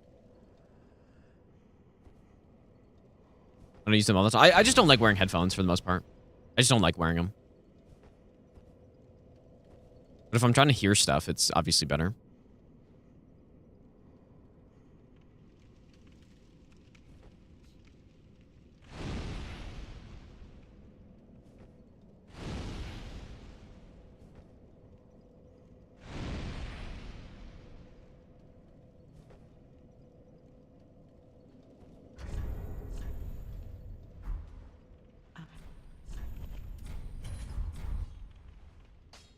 All right, so now we get a +10. I'll give you the best nut ever. Machino love Machino flex. And like we may as well go fight Cinder now. I think. Get endurance. It's a lot of endurance. Endurance is good. Farewell, Ashen And we're really high level already. Ashen No, it's not what I meant.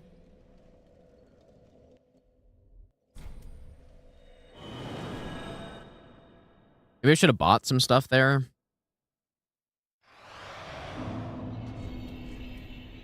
Just use Dark on Cinder.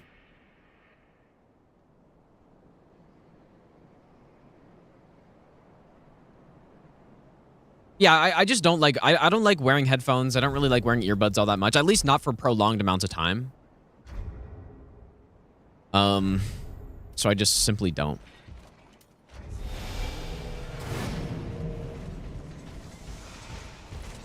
Like, honestly, for the most part, it doesn't really make that big of a difference doing what I'm doing.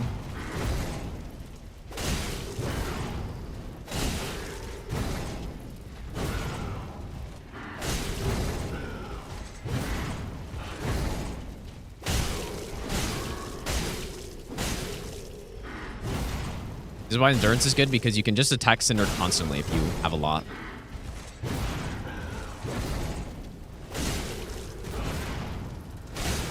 Certainly not Sunlight Straight Sword damage, but it's not bad.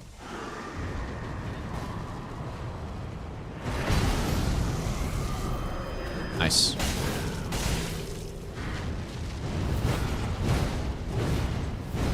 Surely I'm not getting smoked by that.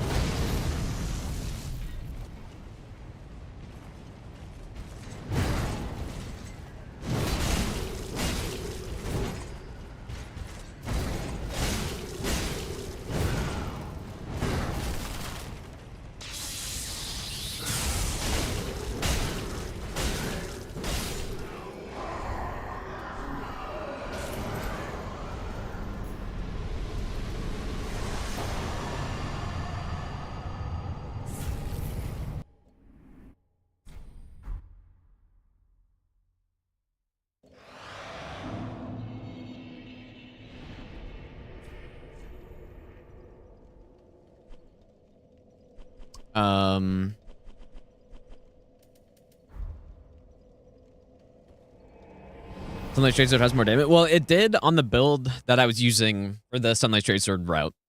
But, like, the thing is, Twinblades do so much damage, and they're also very quick, right? But my Sunlight Straight Sword build and route is quite a bit slower, but it definitely gets more damage than this.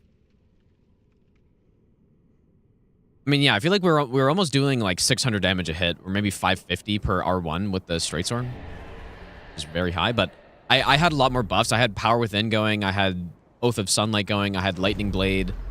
I was using Red Tearstone Ring. Like, it's not quite the same. I should have casted Spook there, but... Honestly, it'd be nice to get some more Endurance. Or I guess it's... Oh, it's Vitality in this game. Okay, never mind. It'd be nice to not be mid-rolling when I have my staff out. I don't know why I grabbed that chunk. We don't need it. And I should be going this way. I wanted the chunks to go that other way, but... Well, yeah, that's... I do want to test that out, actually. I do want to test out... Maybe not all of the same buffs, but... Doing a build with... Power Within with Twinblades. With Red Tearstone Ring. Because the... Like... The reason why Sunlight Trade Sword is so good is because it works out really nicely with the Faith build and using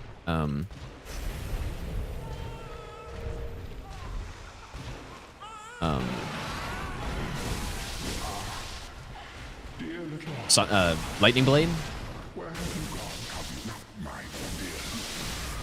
But oh, that's not ideal.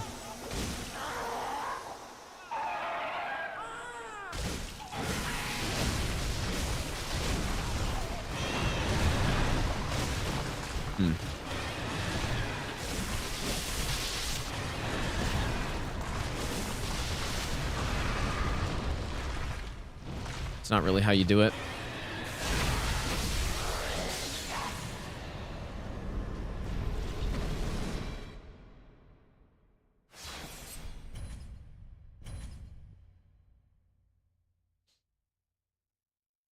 Andy, thanks for the 25-month resub, dude, if I didn't say thanks for that already.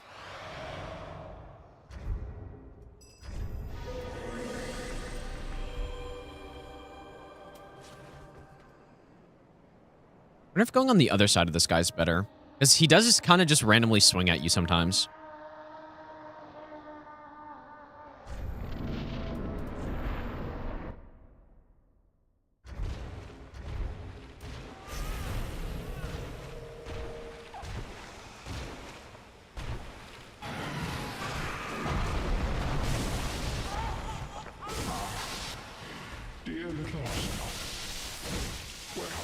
Okay, let's not go crazy here.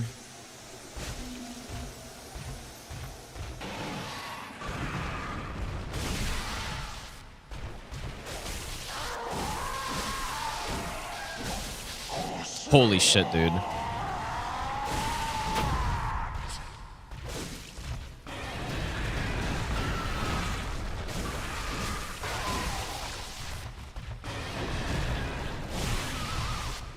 That was terrible.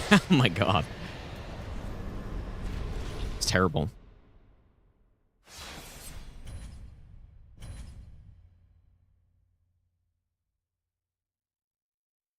Wish City, dude.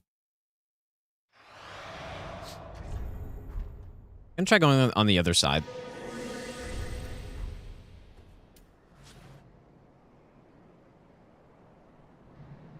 Like it almost seems like he's looking a little bit to the left, doesn't it? Maybe that's why he just randomly swings sometimes.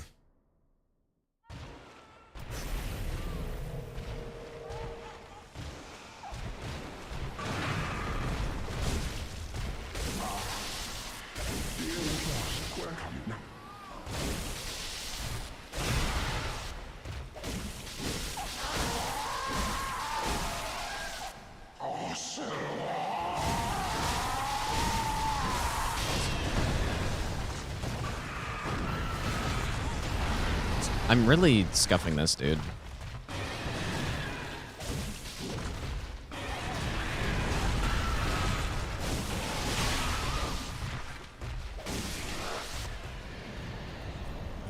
Can I just get one where I do it properly, maybe?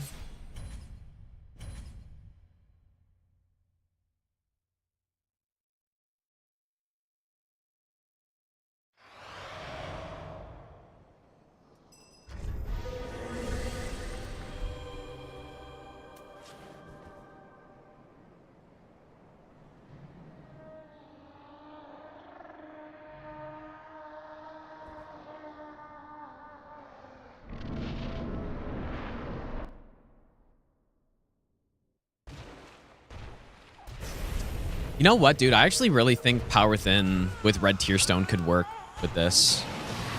And you would actually, because I was trying to think of what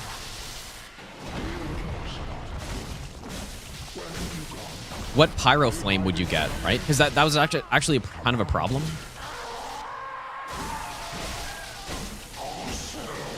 That I was trying to figure out.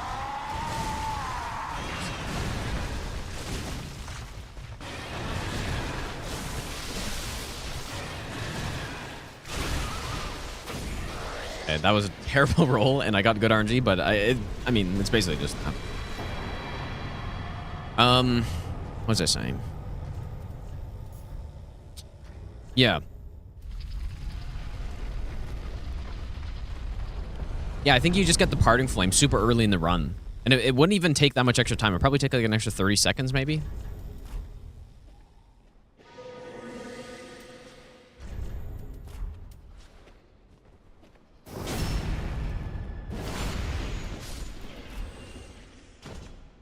It does. It actually does add quite a bit more complexity to the run, though, because there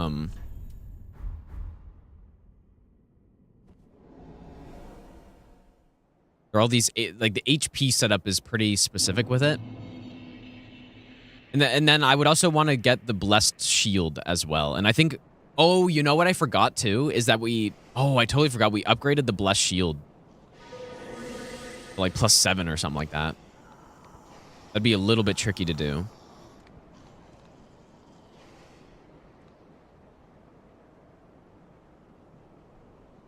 I actually totally forgot about that part.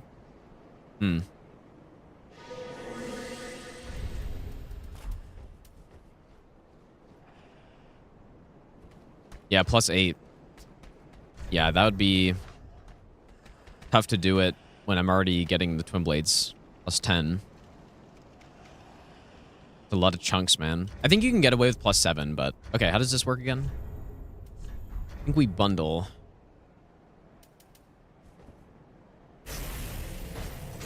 It's 4 hits.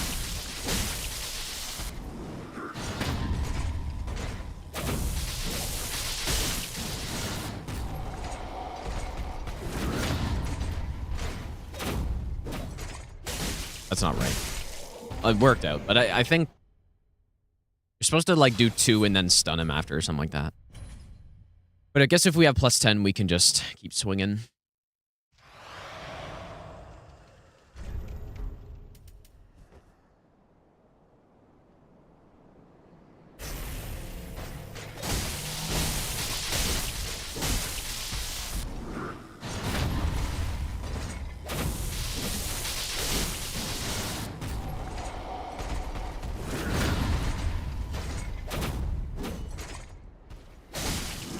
I can't really remember when, like, how many hits you need for that stun.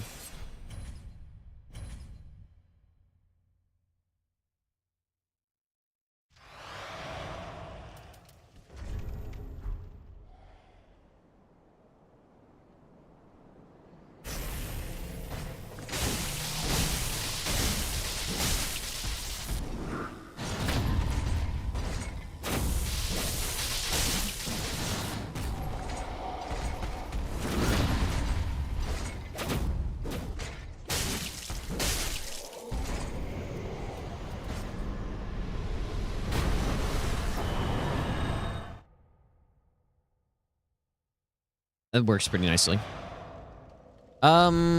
Should we level up here? Kind of no need.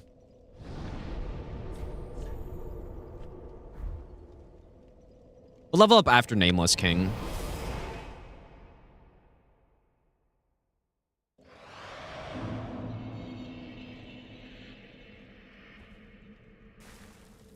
Not really writing any of this down. I probably should be, though. Yeah, Malakath definitely should have gotten a full HP bar. Or at least 120 poise or something. I think, ideally, they toned down his damage a little bit and make him have 120 poise, and then, yeah, bring him... Well, I don't know about bring him back to full health, but give him more health than he's got. For sure.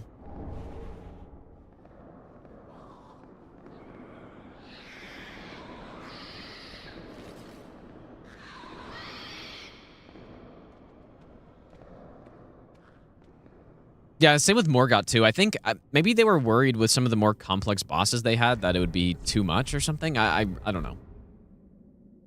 No, don't delete... Dude, the Clergyman's really good. The whole Malakath fight's really good. But they are a little weak. Mostly because of that poise, I think.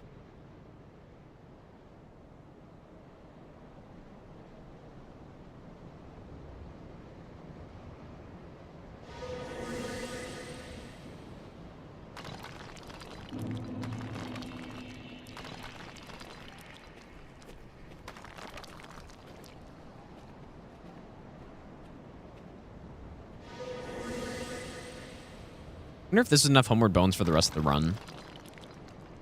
Should be, I think.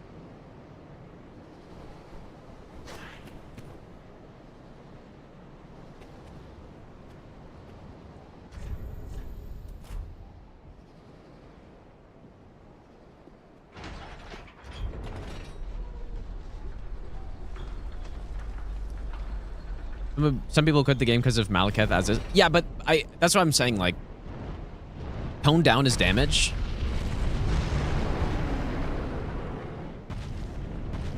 So that he's... Because so much of the difficulty of a... Holy shit, dude. I don't know if he just turned my camera or what happened there. So much of the difficulty of a boss is based on how much damage they deal. And Midir is the ultimate example of that. You know, like a boss... Oh, boy. A boss that has such a simple moveset, but deals so much damage that, like, you just can't figure it out as quickly, and then it ends up taking so many more tries than you would have otherwise, right? So you can make an insanely complicated boss. And unfortunate, because his head was in the perfect spot the first time. You could make an insanely complicated boss, but then... I mean, Cinder. But then make him not do that much damage, and then people aren't going to find him that hard. And on the other hand, a boss like Midir, you can make very simple, but make him do so much damage that it actually takes people forever. So, like, the amount of damage an enemy deals is probably the biggest determining factor in how long it takes for people to kill on their first attempt. Or first playthrough, I mean. And so, yeah, that's the thing. I mean, Malekith does a lot of damage and is pretty complicated, but again, it's basically just made up for the fact that he has no health and no poise. That's how people end up beating him, and I don't like that. I think a better way to make bosses is to make... Or I just personally like the design more of a boss that forces you to learn them and doesn't punish you too hard. I would prefer that.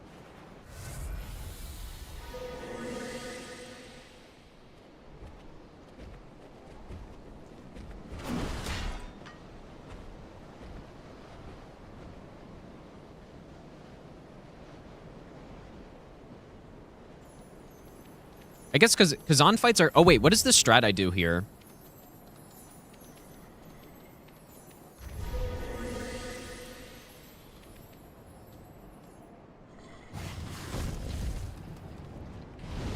I don't really remember, actually.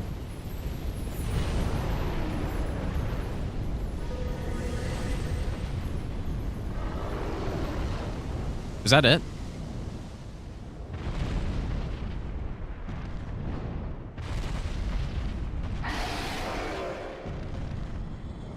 Did I kick him off? Really?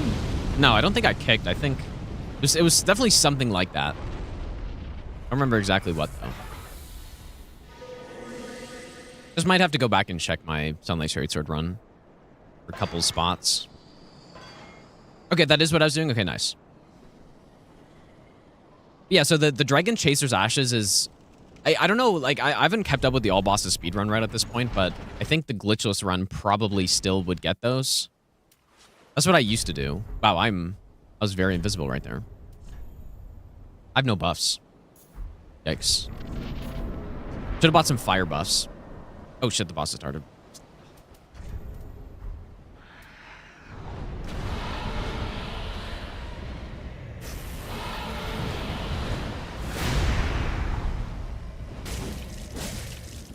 But I'm really...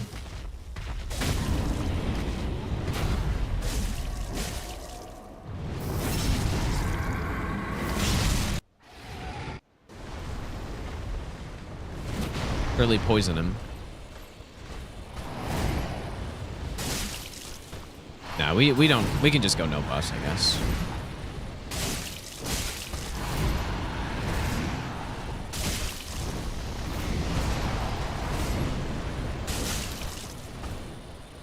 Twinblades are pretty good here.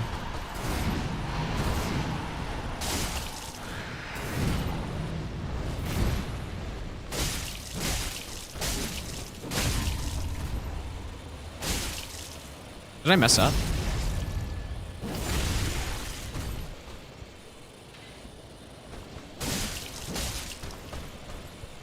Nah, okay, we're good.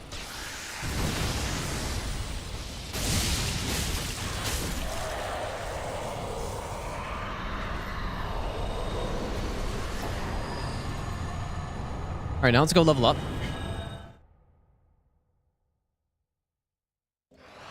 Yeah, that's true, actually, Mikos. Yeah, that's a good point.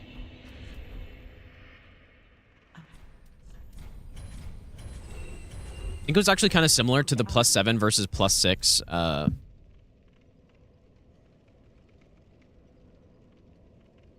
+6 versus +7 Dragon Slayer armor. Okay, so at a much earlier point in the run, I need to buy some fire buffs.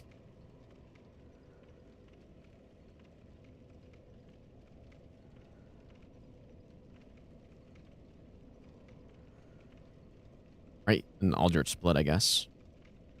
Okay, so now we just buy like a bunch of these. Also buy the dung pies here probably too.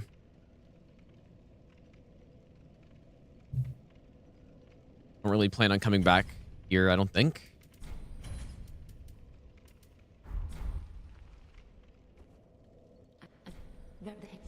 I will get 40 and then the rest into Dex. I could get some Vitality. Vitality wouldn't be the worst thing.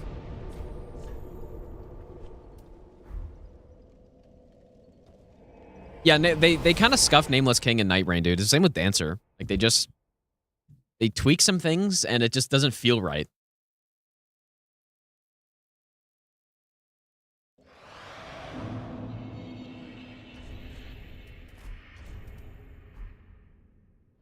With headphones, how do I prevent game sound?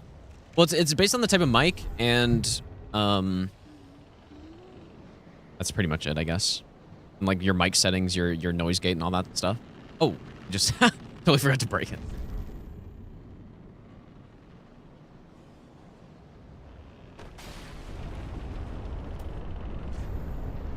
I don't really remember exactly. Like, you know what? I think on the Sunlight Straight-Sword route, this part was more complicated because I was trying to perfectly set up Red Tearstone during these drops. Whereas here, I don't really need it, so. Something tweaking my green screen, is there?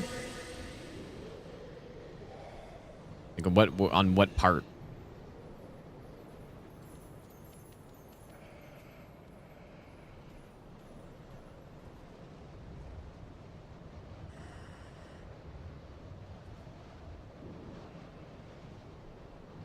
Oh, yeah, I guess oh, yeah. The color of my shirt's kind of weird.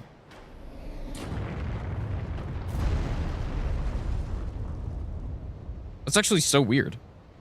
Maybe it's like... Nah, who cares? Do we go bundle here? So this fight is also one of the main reasons to go Twinblades. If you guys remember my Sunlight Straight-Sword kill... Happens when wearing green. Well, I'm using a blue screen, actually, at the moment, so... It is a little weird. Maybe my lights aren't bright enough. I don't know. It doesn't matter.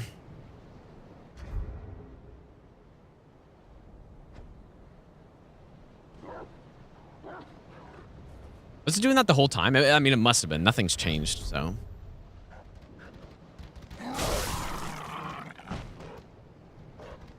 But yeah, I think it's just the shadow of my mic is kind of making the green a bit darker, I guess. I don't know. But yeah, so one of the main reasons to go with Twinblades is this fight right here. Because of this combo. I think that's enough damage. So now we're just going to go over here.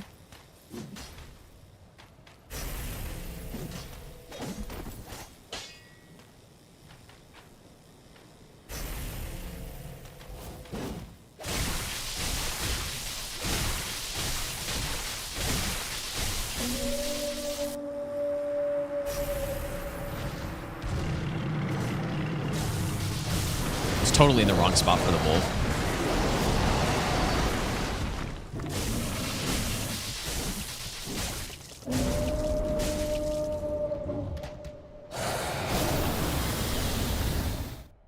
But yeah, Twinblades have a disgusting Grave Tender kill. Like, it's insane how easy it makes the fight. And it's the same... Half-Light is similar. Like, I probably will do... Well, I guess I got all the Dung Pie stuff set up, but if I was going for pure speed... And the same strat on Half-Light mostly works, but it's not 100% like it is here.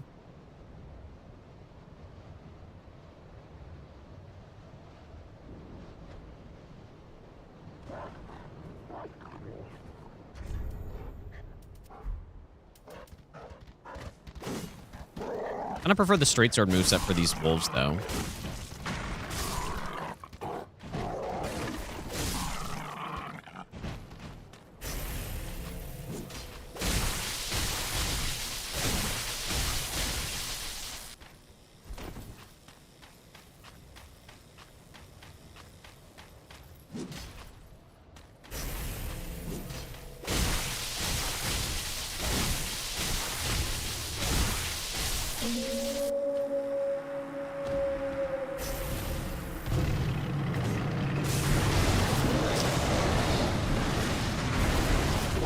I know if you do this properly, then you can get an instant phase change there, I think. I don't know if it's 100% consistent, but it seems to be what I remember.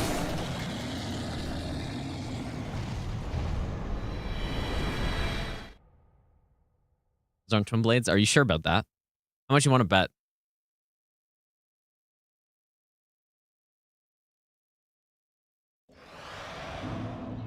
So, sharp Sellsword Twinblades.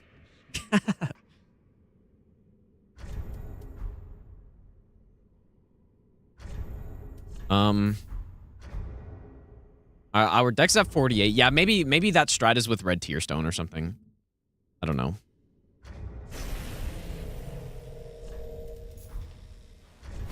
Some black fire bombs, I guess.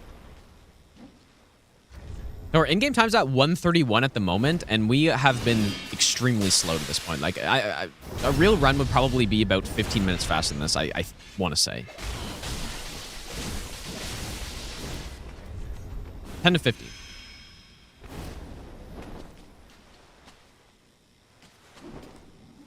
So yeah, this route is quick. Half-late L1, R2 combo, you need minimum 54 decks. I should use bundles in this phase. Probably. But present's fine. Yeah, we didn't get what we wanted. At all, actually. Wow. Okay, that's really bad.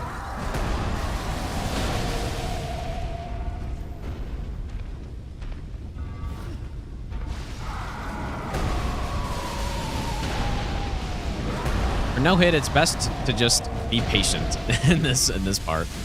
I've lost several runs. Like, I used to be a lot... and she is going fucking crazy, dude. I used to be a lot less...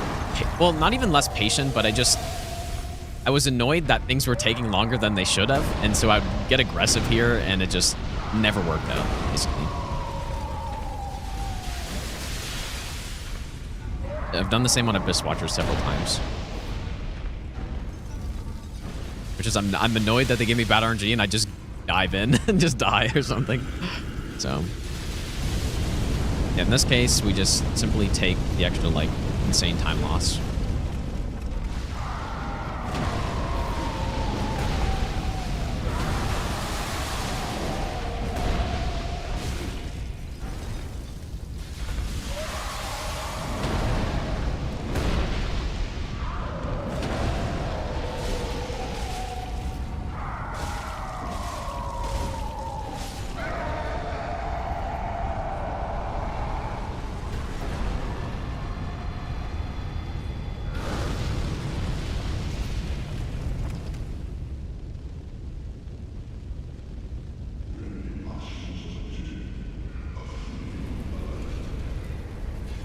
Yeah, I end on Old Demon King because there's not really any other time, like first of all, he's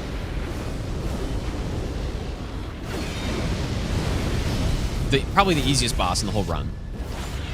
But also, there's just not any other good time to really do him, I don't think, so. There's just no point. Whereas all the other bosses, we kind of just go on a big run and kill them all. And it'd be inefficient to go do ODK at any other point in the run, so. I think speedruns do the exact same thing. Kill ODK at the end.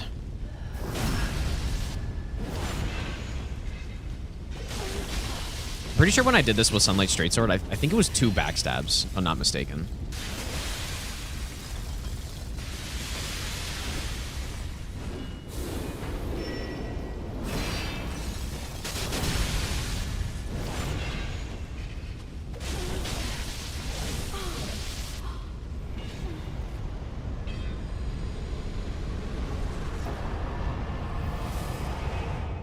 think they'll come out with a sovereign variant of Final Night Lord. I have no idea. I hope so. I would imagine they would. I don't see why not, but who really knows what they're doing?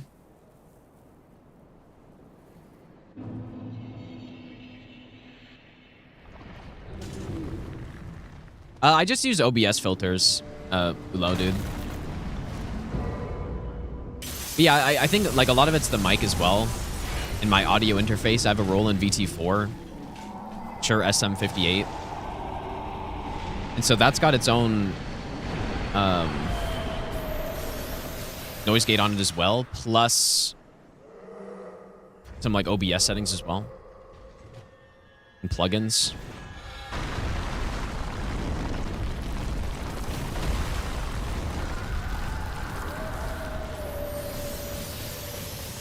I don't really have to kill him, but...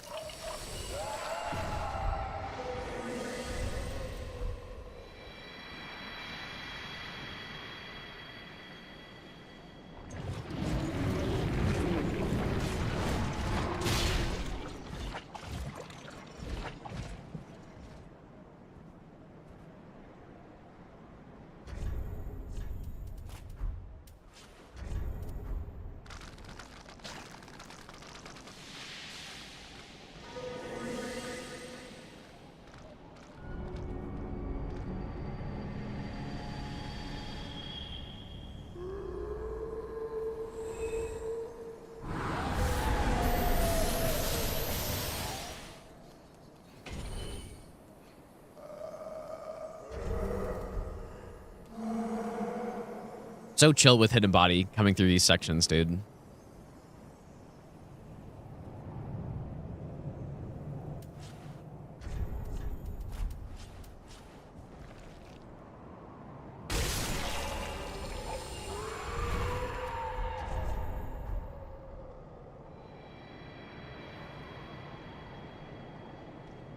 Okay, so for this fight, fast kill is the left demon first, which I'll probably do, I guess.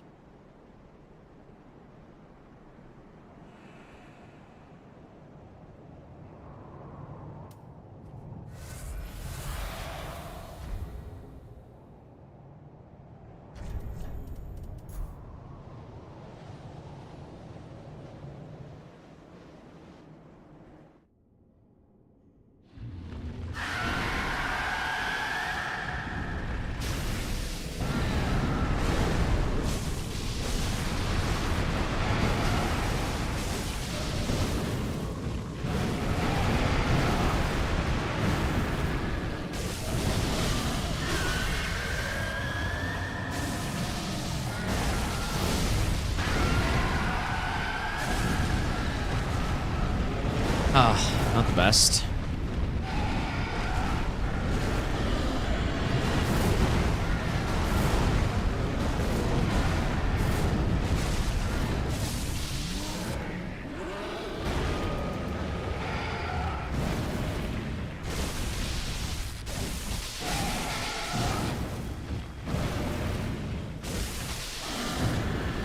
I have no more blossoms left. It's kind of not great.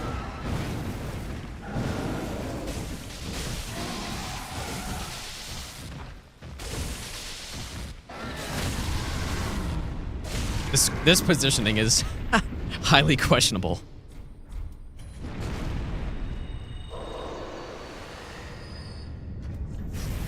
I guess maybe because I didn't pick up those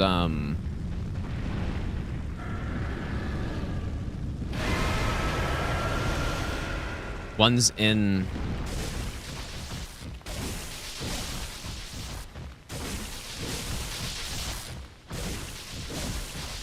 oh, this is not... Holy spins, dude. That's what you like to see right there. And I got him... I thought he was gonna...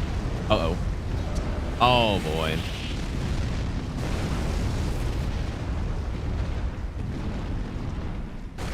I don't know if this is gonna work. Okay.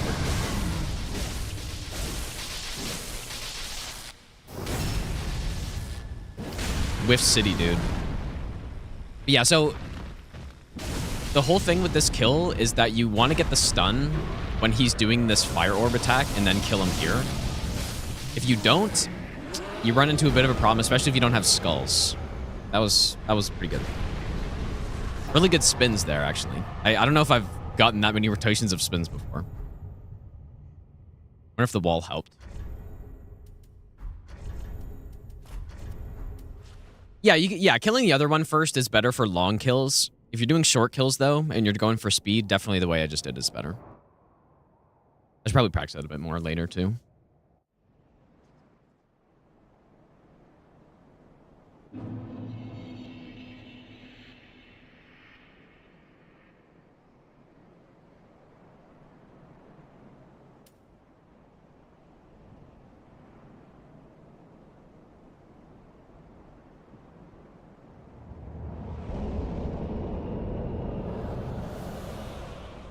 Tangle run on DS3. I probably should do that. Unfortunately, it's not going to be quite as interesting as the Tankle Elden Ring because there aren't as many things to break the game with, but...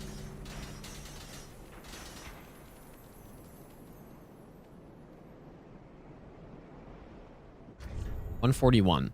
So yeah, I'm predicting that a real run would be like 15 or so minutes faster by this point, maybe? Does that make sense? I don't know, I'm aiming for like a 150 or so. Maybe like 10 minutes faster than this.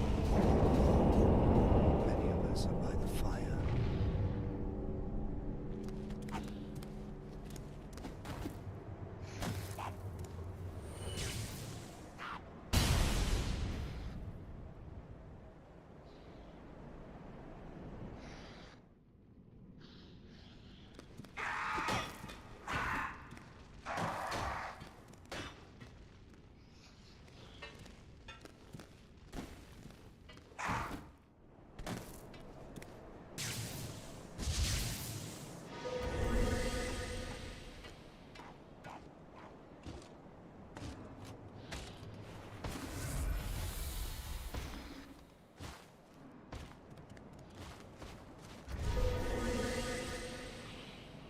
Oh, you know what? I probably should have rested, I guess. Ooh, yeah, okay, whoops.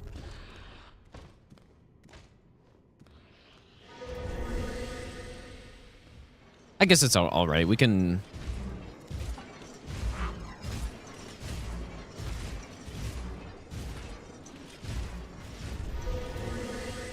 We can rest right before the Bridge Madeir.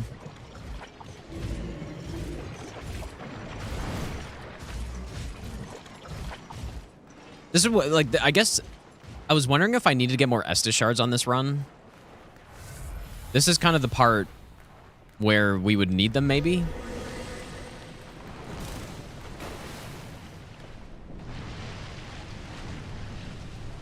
Let's see.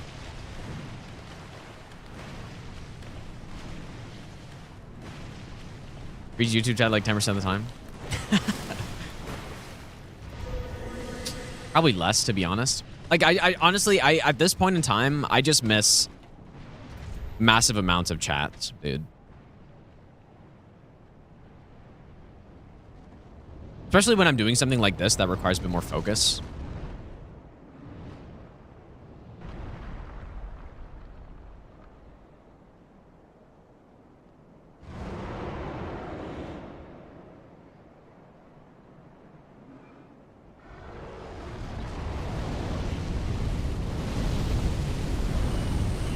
There's a fast bridge for no hit. That's pretty consistent, but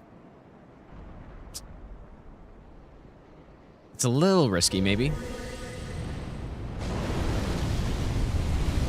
Oh, you know what? I wanted one more hidden body cast, but I guess we're not going to get it.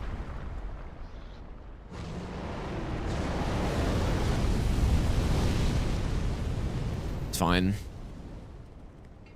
Maybe I don't even need it, actually. Just for this guy.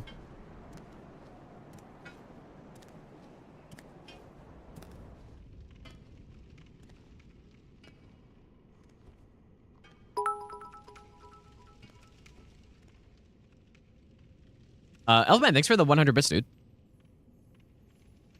Yeah, I miss all chats except for the do you read the chat one, yeah. Yeah. Actually true. Yeah, if I had rested earlier, though... I mean, I guess it's not any slower or faster, right?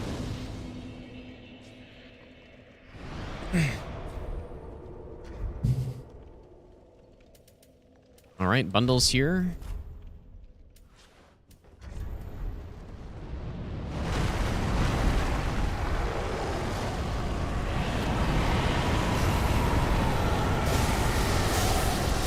Three. Could have bundled again.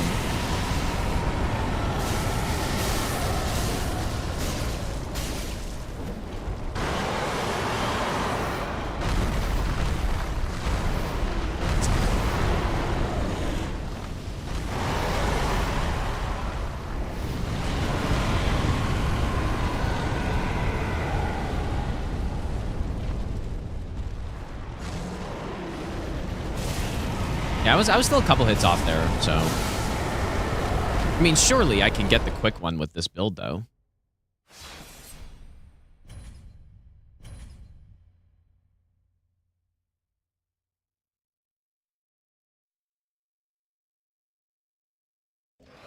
Would I advise against playing this game for the first time in seamless co-op? I would not advise against that, so I think that's perfectly fine. Although, to be honest, I haven't actually tried seamless co-op in this game yet. So I don't know if there are any bugs that are a concern.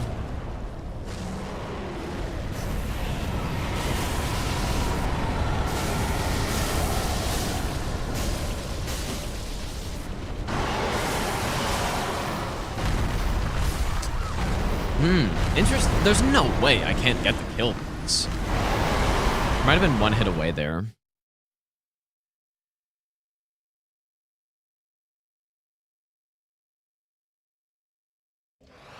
Hey, why, dude? The blue screen's not bugging anymore. That's weird. Yeah, we were probably one hit away there. I wonder if a resins would be better for the stamina management, but probably not. I guess this is what having no Flynn's ring does.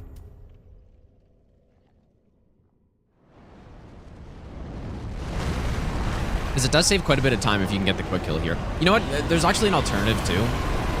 I could do a different cycle. So I could do this.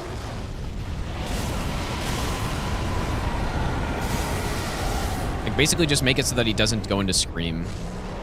And then we go in again here.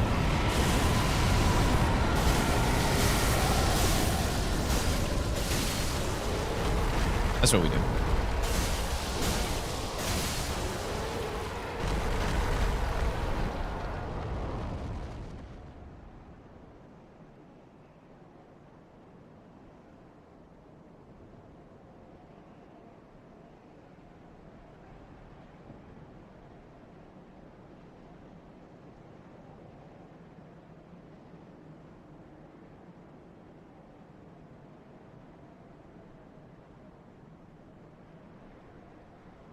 All right. Let me do it one more time. Yeah, when you have, like... I think if you have Flynn's ring for this, you can do it in 2 cycles, but... I mean, it's definitely much faster to just wait a bit.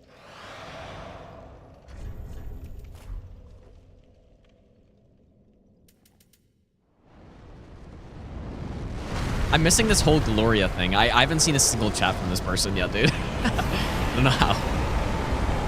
What's happening? Maybe I don't want to know. We'll just do, like, maybe 4 hits, I guess.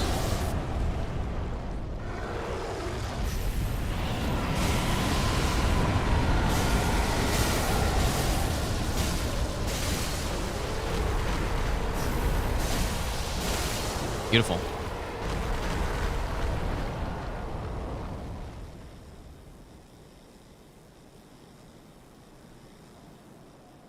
Yeah, that's nice.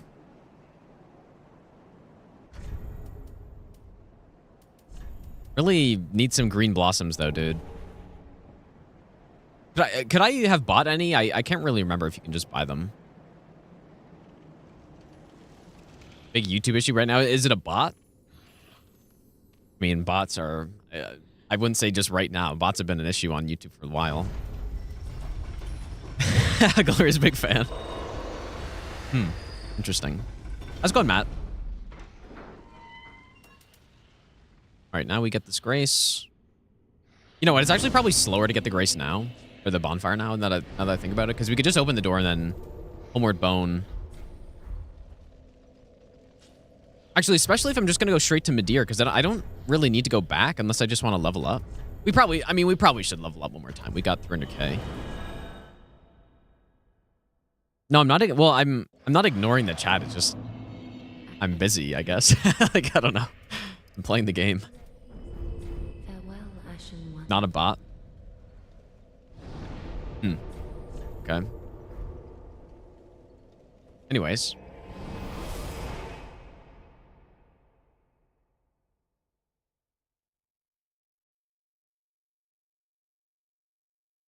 I think we may as well level up there.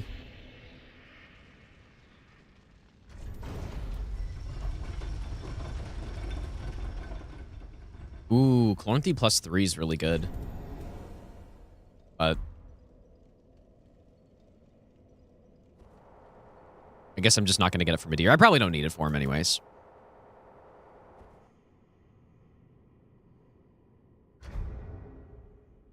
I guess. Galerius would not be allowed 1 mile near a school zone. Yikes, dude. I got 2 off the opening.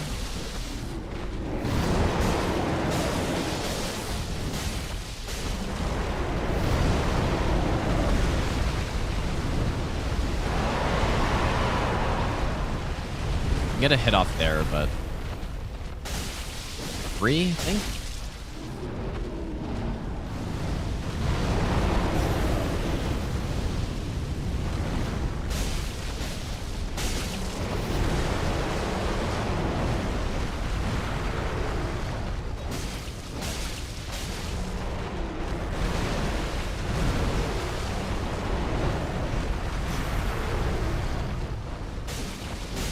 God, this is so scuffed, dude. I've whipped like 100 hits.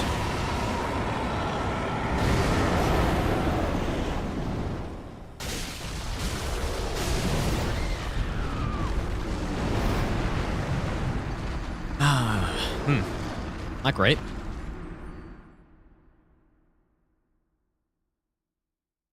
don't really want to see phase 2, but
this is better.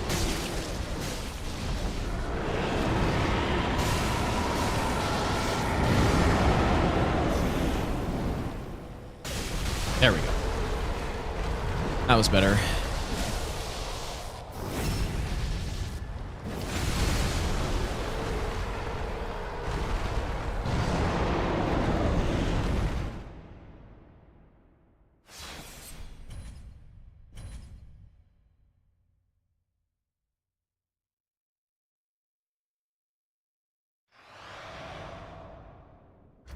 I wonder if I should just use a Gold Pine Resin instead, though.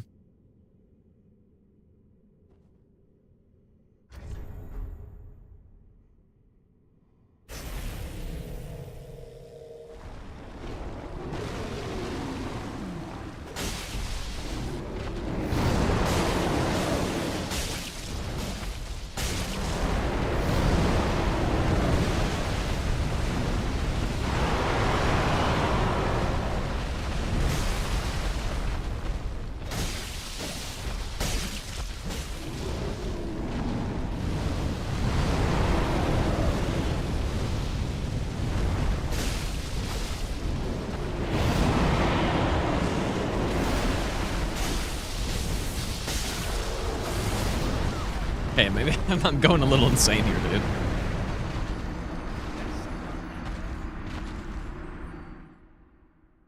Insane queued up attack also. Renz, thanks for the 3-month Prime sub. Thanks, dude. Back when Roars didn't have hitboxes. Yeah, I guess you're kind of right.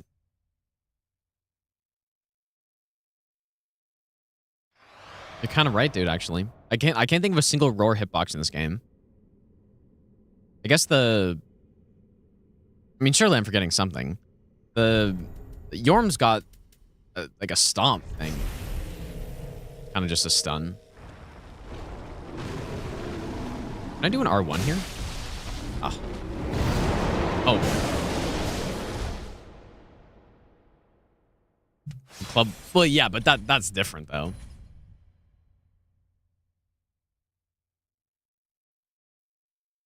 Yeah.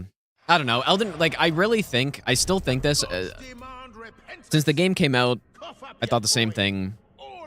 I think they took bosses, a lot of them in the wrong direction in that game. From your videos. Was able to do my own run, not leveling, vigor, or mind during the playthrough. Have beaten every major boss using Radu Blade except for Melania, who I will expect to. When you rage, thanks so much for the donation, dude. I appreciate that.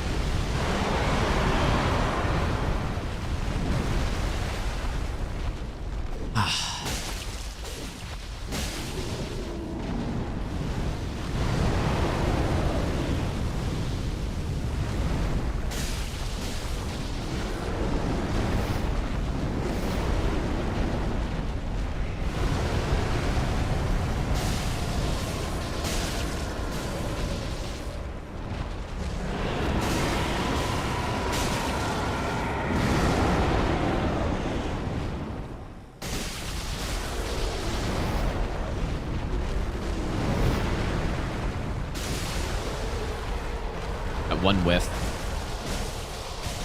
Yeah, I just think some of the bosses, they instead of trying to,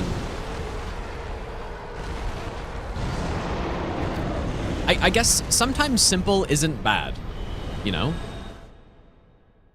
or taking the simpler option isn't bad. I think some of the bosses, they try to make it like ultra dynamic and stuff, such as a boss like Borealis. I mean, I guess we're talking about, you know, trying to make the scream do something.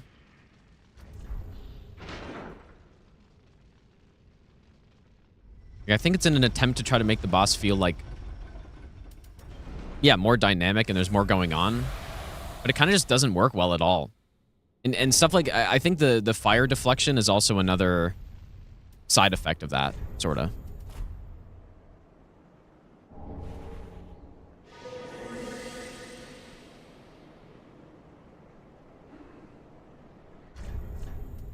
Where they're trying to take the bosses to the next level, but it doesn't.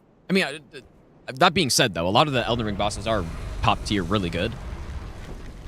And they are complicated while also being still really fair and fun to fight. But just quite a few of them aren't, though. Okay, so what strat am I doing here? We do have Dung Pies. I'll probably just Dung Pie, I guess. Dung Pie is definitely the safer option.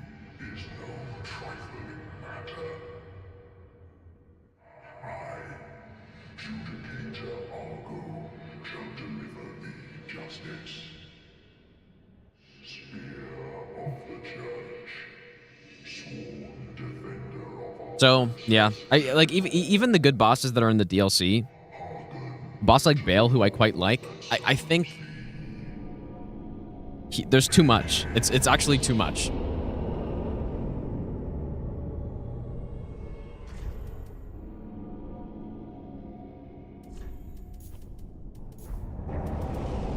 And so simple isn't necessarily bad.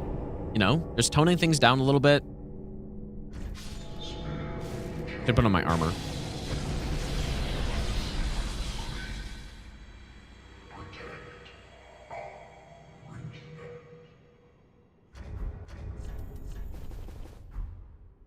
I'm exactly trying to rot or toxic myself here. Yeah, I don't know if that's an unpopular opinion or not, but really? I hope I made a save file in front of this. Mesmer is a good balance of both styles. I 100% agree. Yeah, I think Mesmer is really well done. Yep.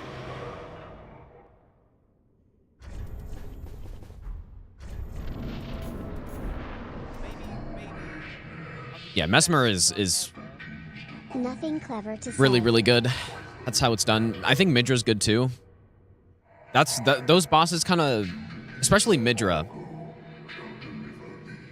Those should be the prime examples of how to make a really good Souls game boss, I think. In the right amount of, I don't know how to describe it. The right amount of, you guys know what I'm saying? Of complicatedness, or it's more just stuff going on, I guess, right? Like visual clutter and, you know, hitboxes and all that stuff combined is what I'm kind of getting at. Divine Beast, I think maybe is a little over the line for my taste. I think he's a good boss, but maybe a little over the line. You know, and a boss like Consort, of course, is obviously, in my opinion, especially before they nerfed him, way over that line, I think, where my game shouldn't be dying because if he does some attack, right? Yeah, it's spectacle. It's all of that stuff. Yeah, Heal Store is really good. Yeah, I think that's, again, that's the right amount of complexity. So, and a lot of people are going to disagree with that, especially people that, you know, do the hard boss kills and stuff. They want bosses to be harder and they want, you know, unalloyed Millennia and stuff. But just in my opinion, I do enjoy fighting bosses like that sometimes. But I think as far as game design and boss design goes, I think bosses like Midra and Mesmer and Gale and stuff, those just are the best ones. I think that's the correct amount of difficulty and complicatedness and stuff like that. And if I were to ever try to make a Souls-like game, a Souls clone, that's what I'd be trying to model my bosses after. Just like that. Buck Enjoyer, thanks for the 3-month Prime sub. Also, Rimrob, thanks for the 18-month Prime sub as well. Thanks, you guys. And yeah, Sekiro is the game where they really nailed that for every boss, I think. Sekiro bosses are insanely good. I can't think of a single boss in Sekiro that is bad, basically.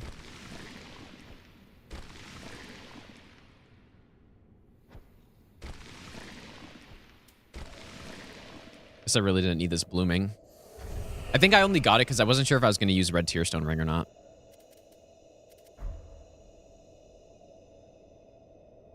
Okay, yeah, okay. Maybe some of the side bosses, I guess. I was thinking more of the main bosses, though. But yeah, I guess the bulls. Well, the bull's not a great fight, but for different reasons, I guess.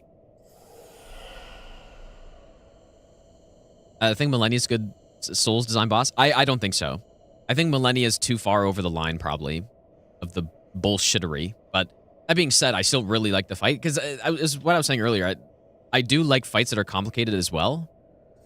But as far as being in a Souls game and being properly designed for the target audience, which is just people who like dying a lot of times in games and don't want to spend 200 hours fighting a single boss for the most part. Millennia is probably too far.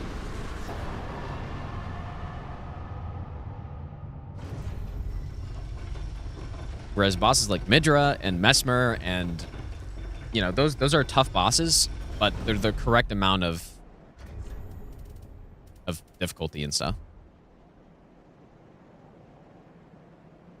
I think. I'm not saying that I'm correct necessarily or anything, but that's just what I think. Yeah, she is optional. Yeah, I guess. Yeah, looking at it from that perspective, if they wanted to just have some boss that's crazy hard, that's on the side, which is basically what it seems like, and that's perfectly reasonable as well, I think. That being said, though, I think if you're going to have a super boss, I was talking about it earlier, Erlang is, that's how you do it, dude. Erlang's how you do it, where you have this crazy boss that has so many moves to try to learn, but none of them are bullshit, though. That's the main thing. That's why he's so fun to fight. And he was fun. I spent like good 4 hours on him, and I was enjoying it the whole time, dude. Because it's just not bullshit. Fair moves, but it's just a tough boss that you gotta learn well to beat.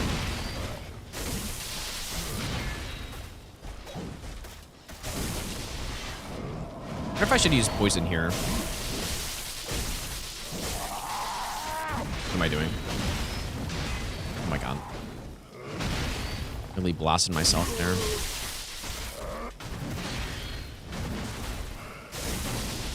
I don't know, I think when you're using Seltzer Twinblades with this upgrade level and all that stuff, poison is kind of like, doesn't make much of a difference.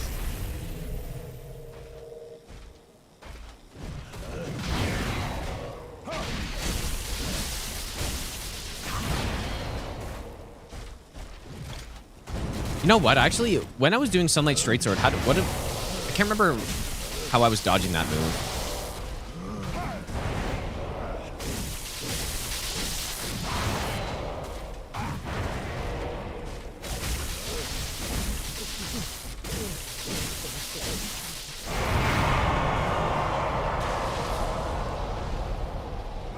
Was I rolling into it, or I don't really remember.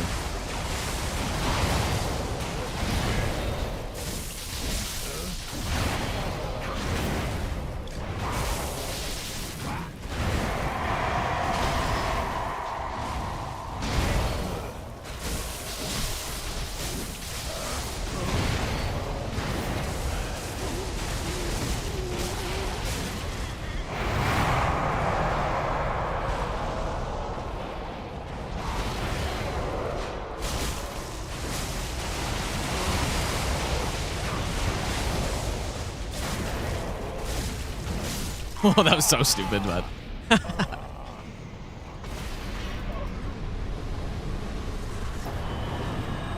All right. I should not have done that, but...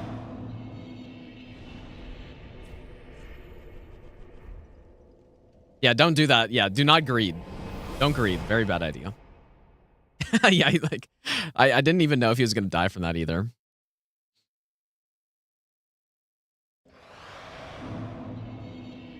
Could have easily not died, or I could have gotten a half hit or something. But yeah, like I said, I think this run's going to be about 10 minutes faster than this.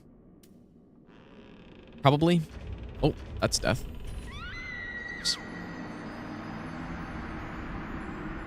Not sure how that happened.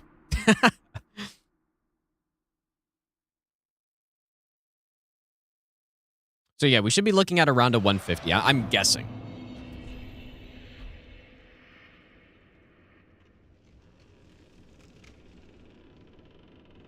Yeah, if that happened in a run.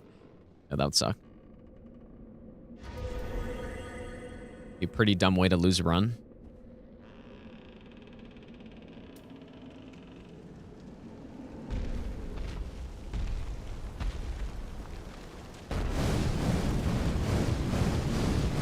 Yeah, there's the Dragon Stone, but it's pretty situational.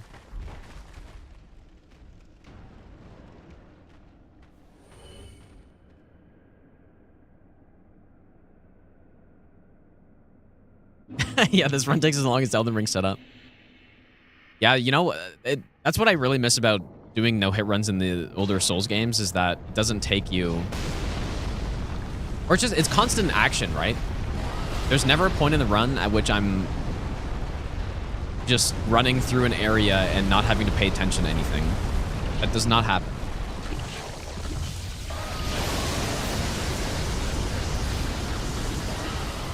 Although the region-locked all bosses in Elden Ring was really fun, though, actually. It's going to be tough to do Elden Ring all boss no-hit runs now, not region-locked.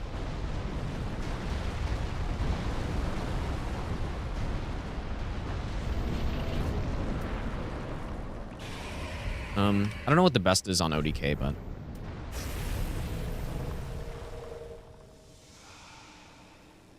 It is actually possible to get hit here. Not being careful. I'd like to go for the tail.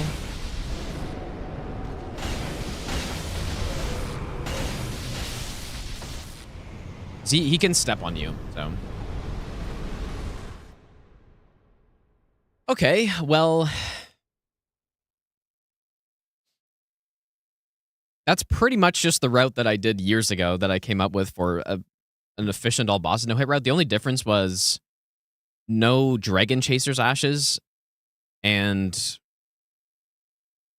no early Osiris at +6, and we get a +7 instead of +6, basically.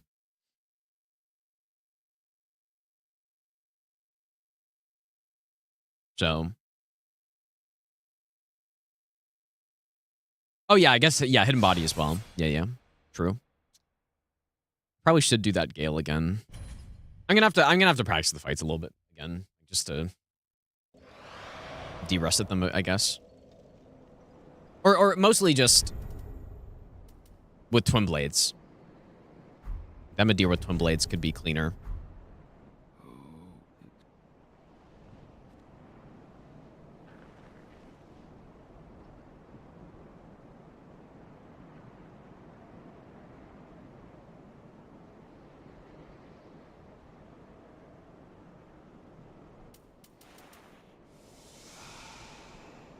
I was actually conflicted because I was trying to think of what the next run I should do is after we finish that Elden Ring mod. I was tempted to start routing that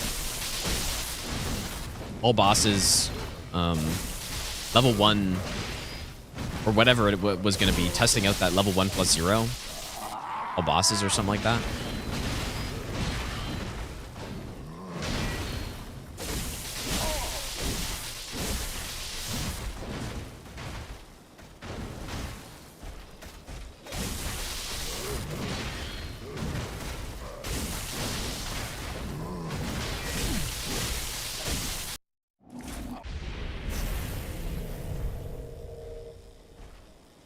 And yeah, try to figure out what restrictions I wanted to do for that.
Wow.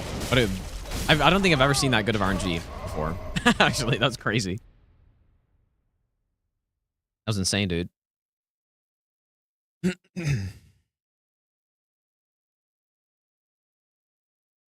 Yeah, this route's good. This is a really good route, though. I mean, this is very good. Done 1,000 times. Well, yeah, this is actually slightly different than what I've done. Also, I haven't played a lot of DS3 in the past, like, 3 years, right? So...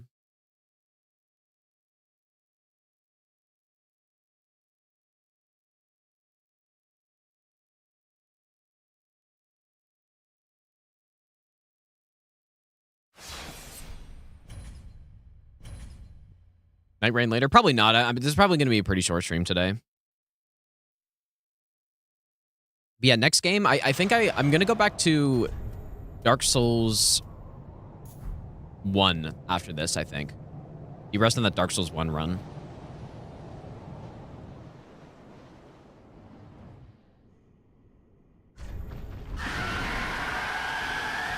Dark Souls 1's probably the easiest out of the 3. I swung too late. I think 3 is safer, though. Dark Souls 1's probably... Dark Souls 1 will probably be the 3rd game, I'm guessing. All 8 Night Lords hitless at the end? Probably not.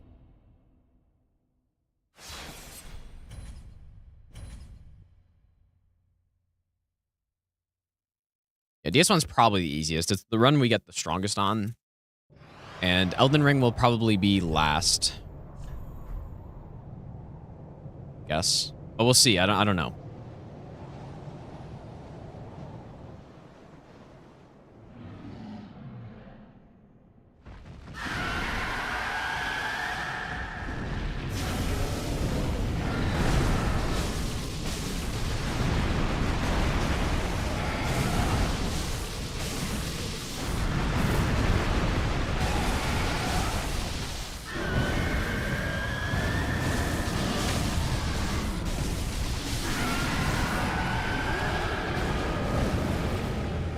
Dude, that's why you go for that demon first, because most of the time you get the kill with this damage.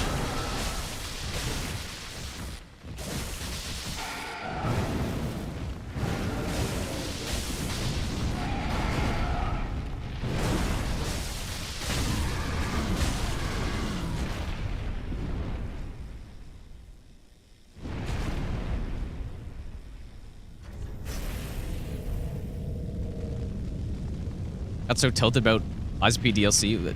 What about it? Like, because you were dying or because of something else?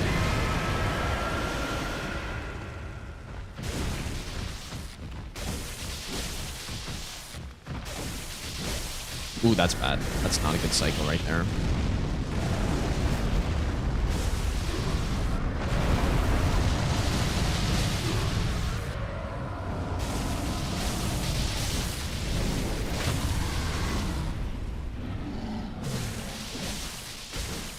Oh, that's even worse.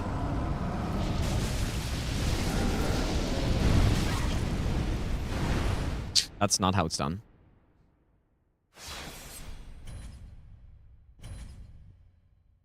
You know what? I think I'm supposed to do one. I think I'm supposed to do one hit twice when I'm circling around, and then I start doing 2, maybe, or something like that. Have any interest in melee hitless Night Rain? I have 0 interest in Night Rain like runs, I guess.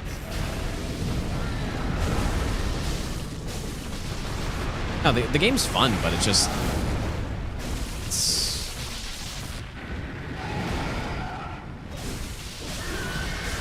I don't know.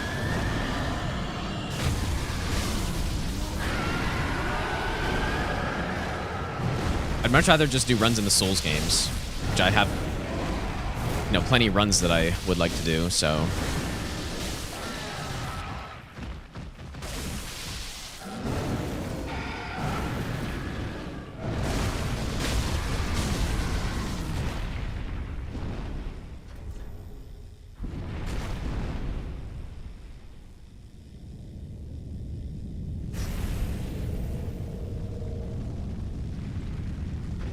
Be very nice to have some green blossoms for this.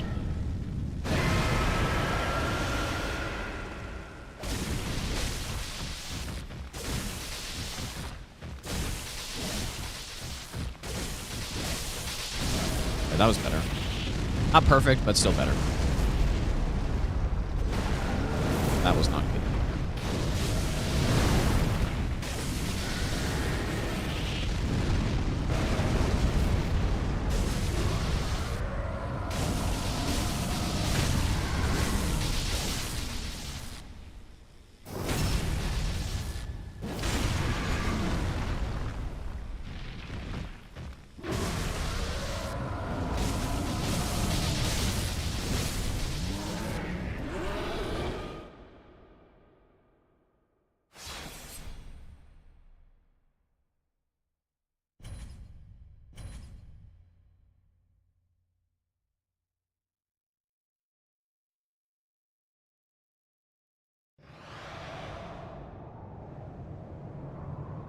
wonder if there's any skull that I could pick up or just save throughout the run that I could use in case this fight goes wrong. Because it might be nice to just have a backup. Honestly, when I did my first all boss no hit run, I used to go for this demon first. Oh, I kind of delayed by accident. I used to go for the same demon first, but then I kind of just dodged the fireballs. It's not a great strategy because then you're forced to cancel the next attack. Just that big like meteorite attack or whatever.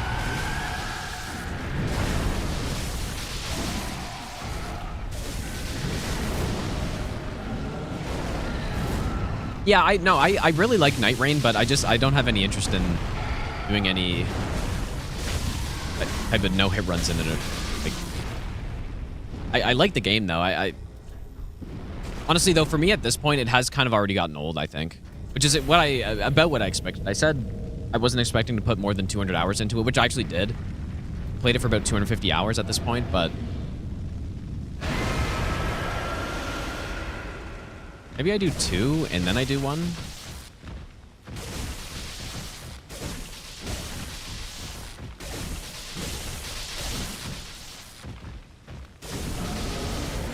Pretty good.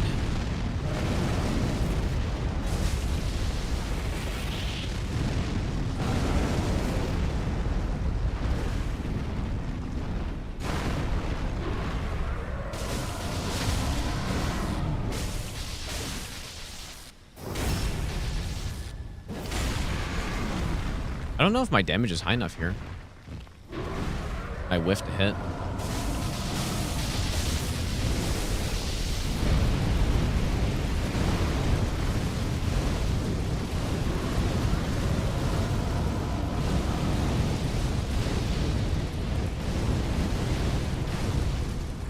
I think I scuffed it.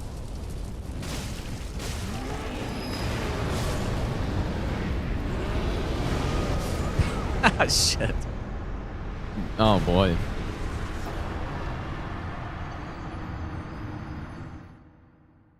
Yeah, that's not a good attack to get. I actually don't even know how you dodge that attack, like, other than canceling it. I don't know if I've tried.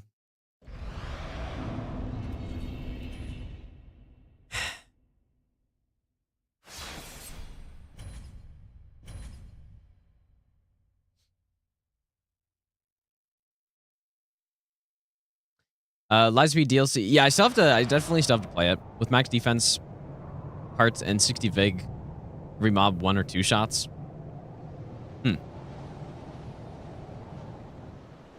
Number 1 ranked boss on tier list? Yeah, I stand by that 100%, dude.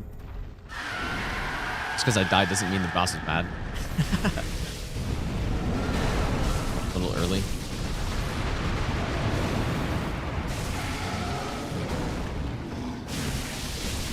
Ooh, that's not what you want. Although sometimes when I die, it means the boss is bad, such as the other day when we were fighting. Oh, I did not mean to do that. It's really bad. We were fighting fucking scuffed millennia.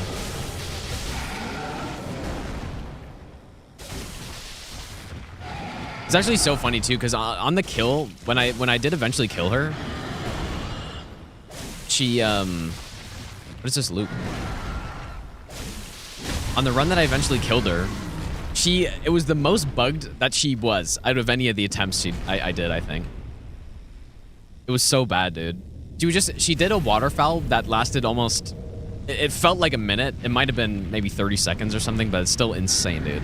Like a 30-second waterfowl. It was so bad. And then she kept just starting it out of nowhere too.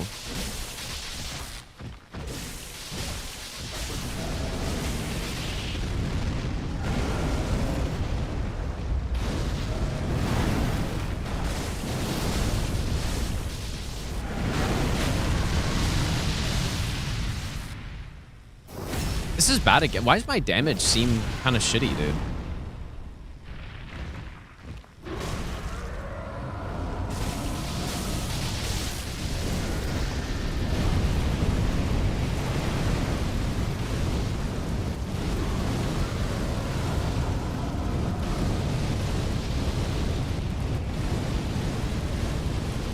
Okay, this is better this time, though. There we go. I mean, it's not the end of the world, I guess, right? It's not worth going for the greed if it's close. Especially now, my camera control's so much better than when I used to try to dodge this that actually not nearly as dangerous as I thought it was. All right, anyways, I think I'm probably going to end for today, guys. Like I said, short stream, but isn't it crazy we can go through the entire game and read the whole run in like a couple hours? Isn't that insane, dude? It's nice, man. No, I definitely played Claw, but I mean, this would have been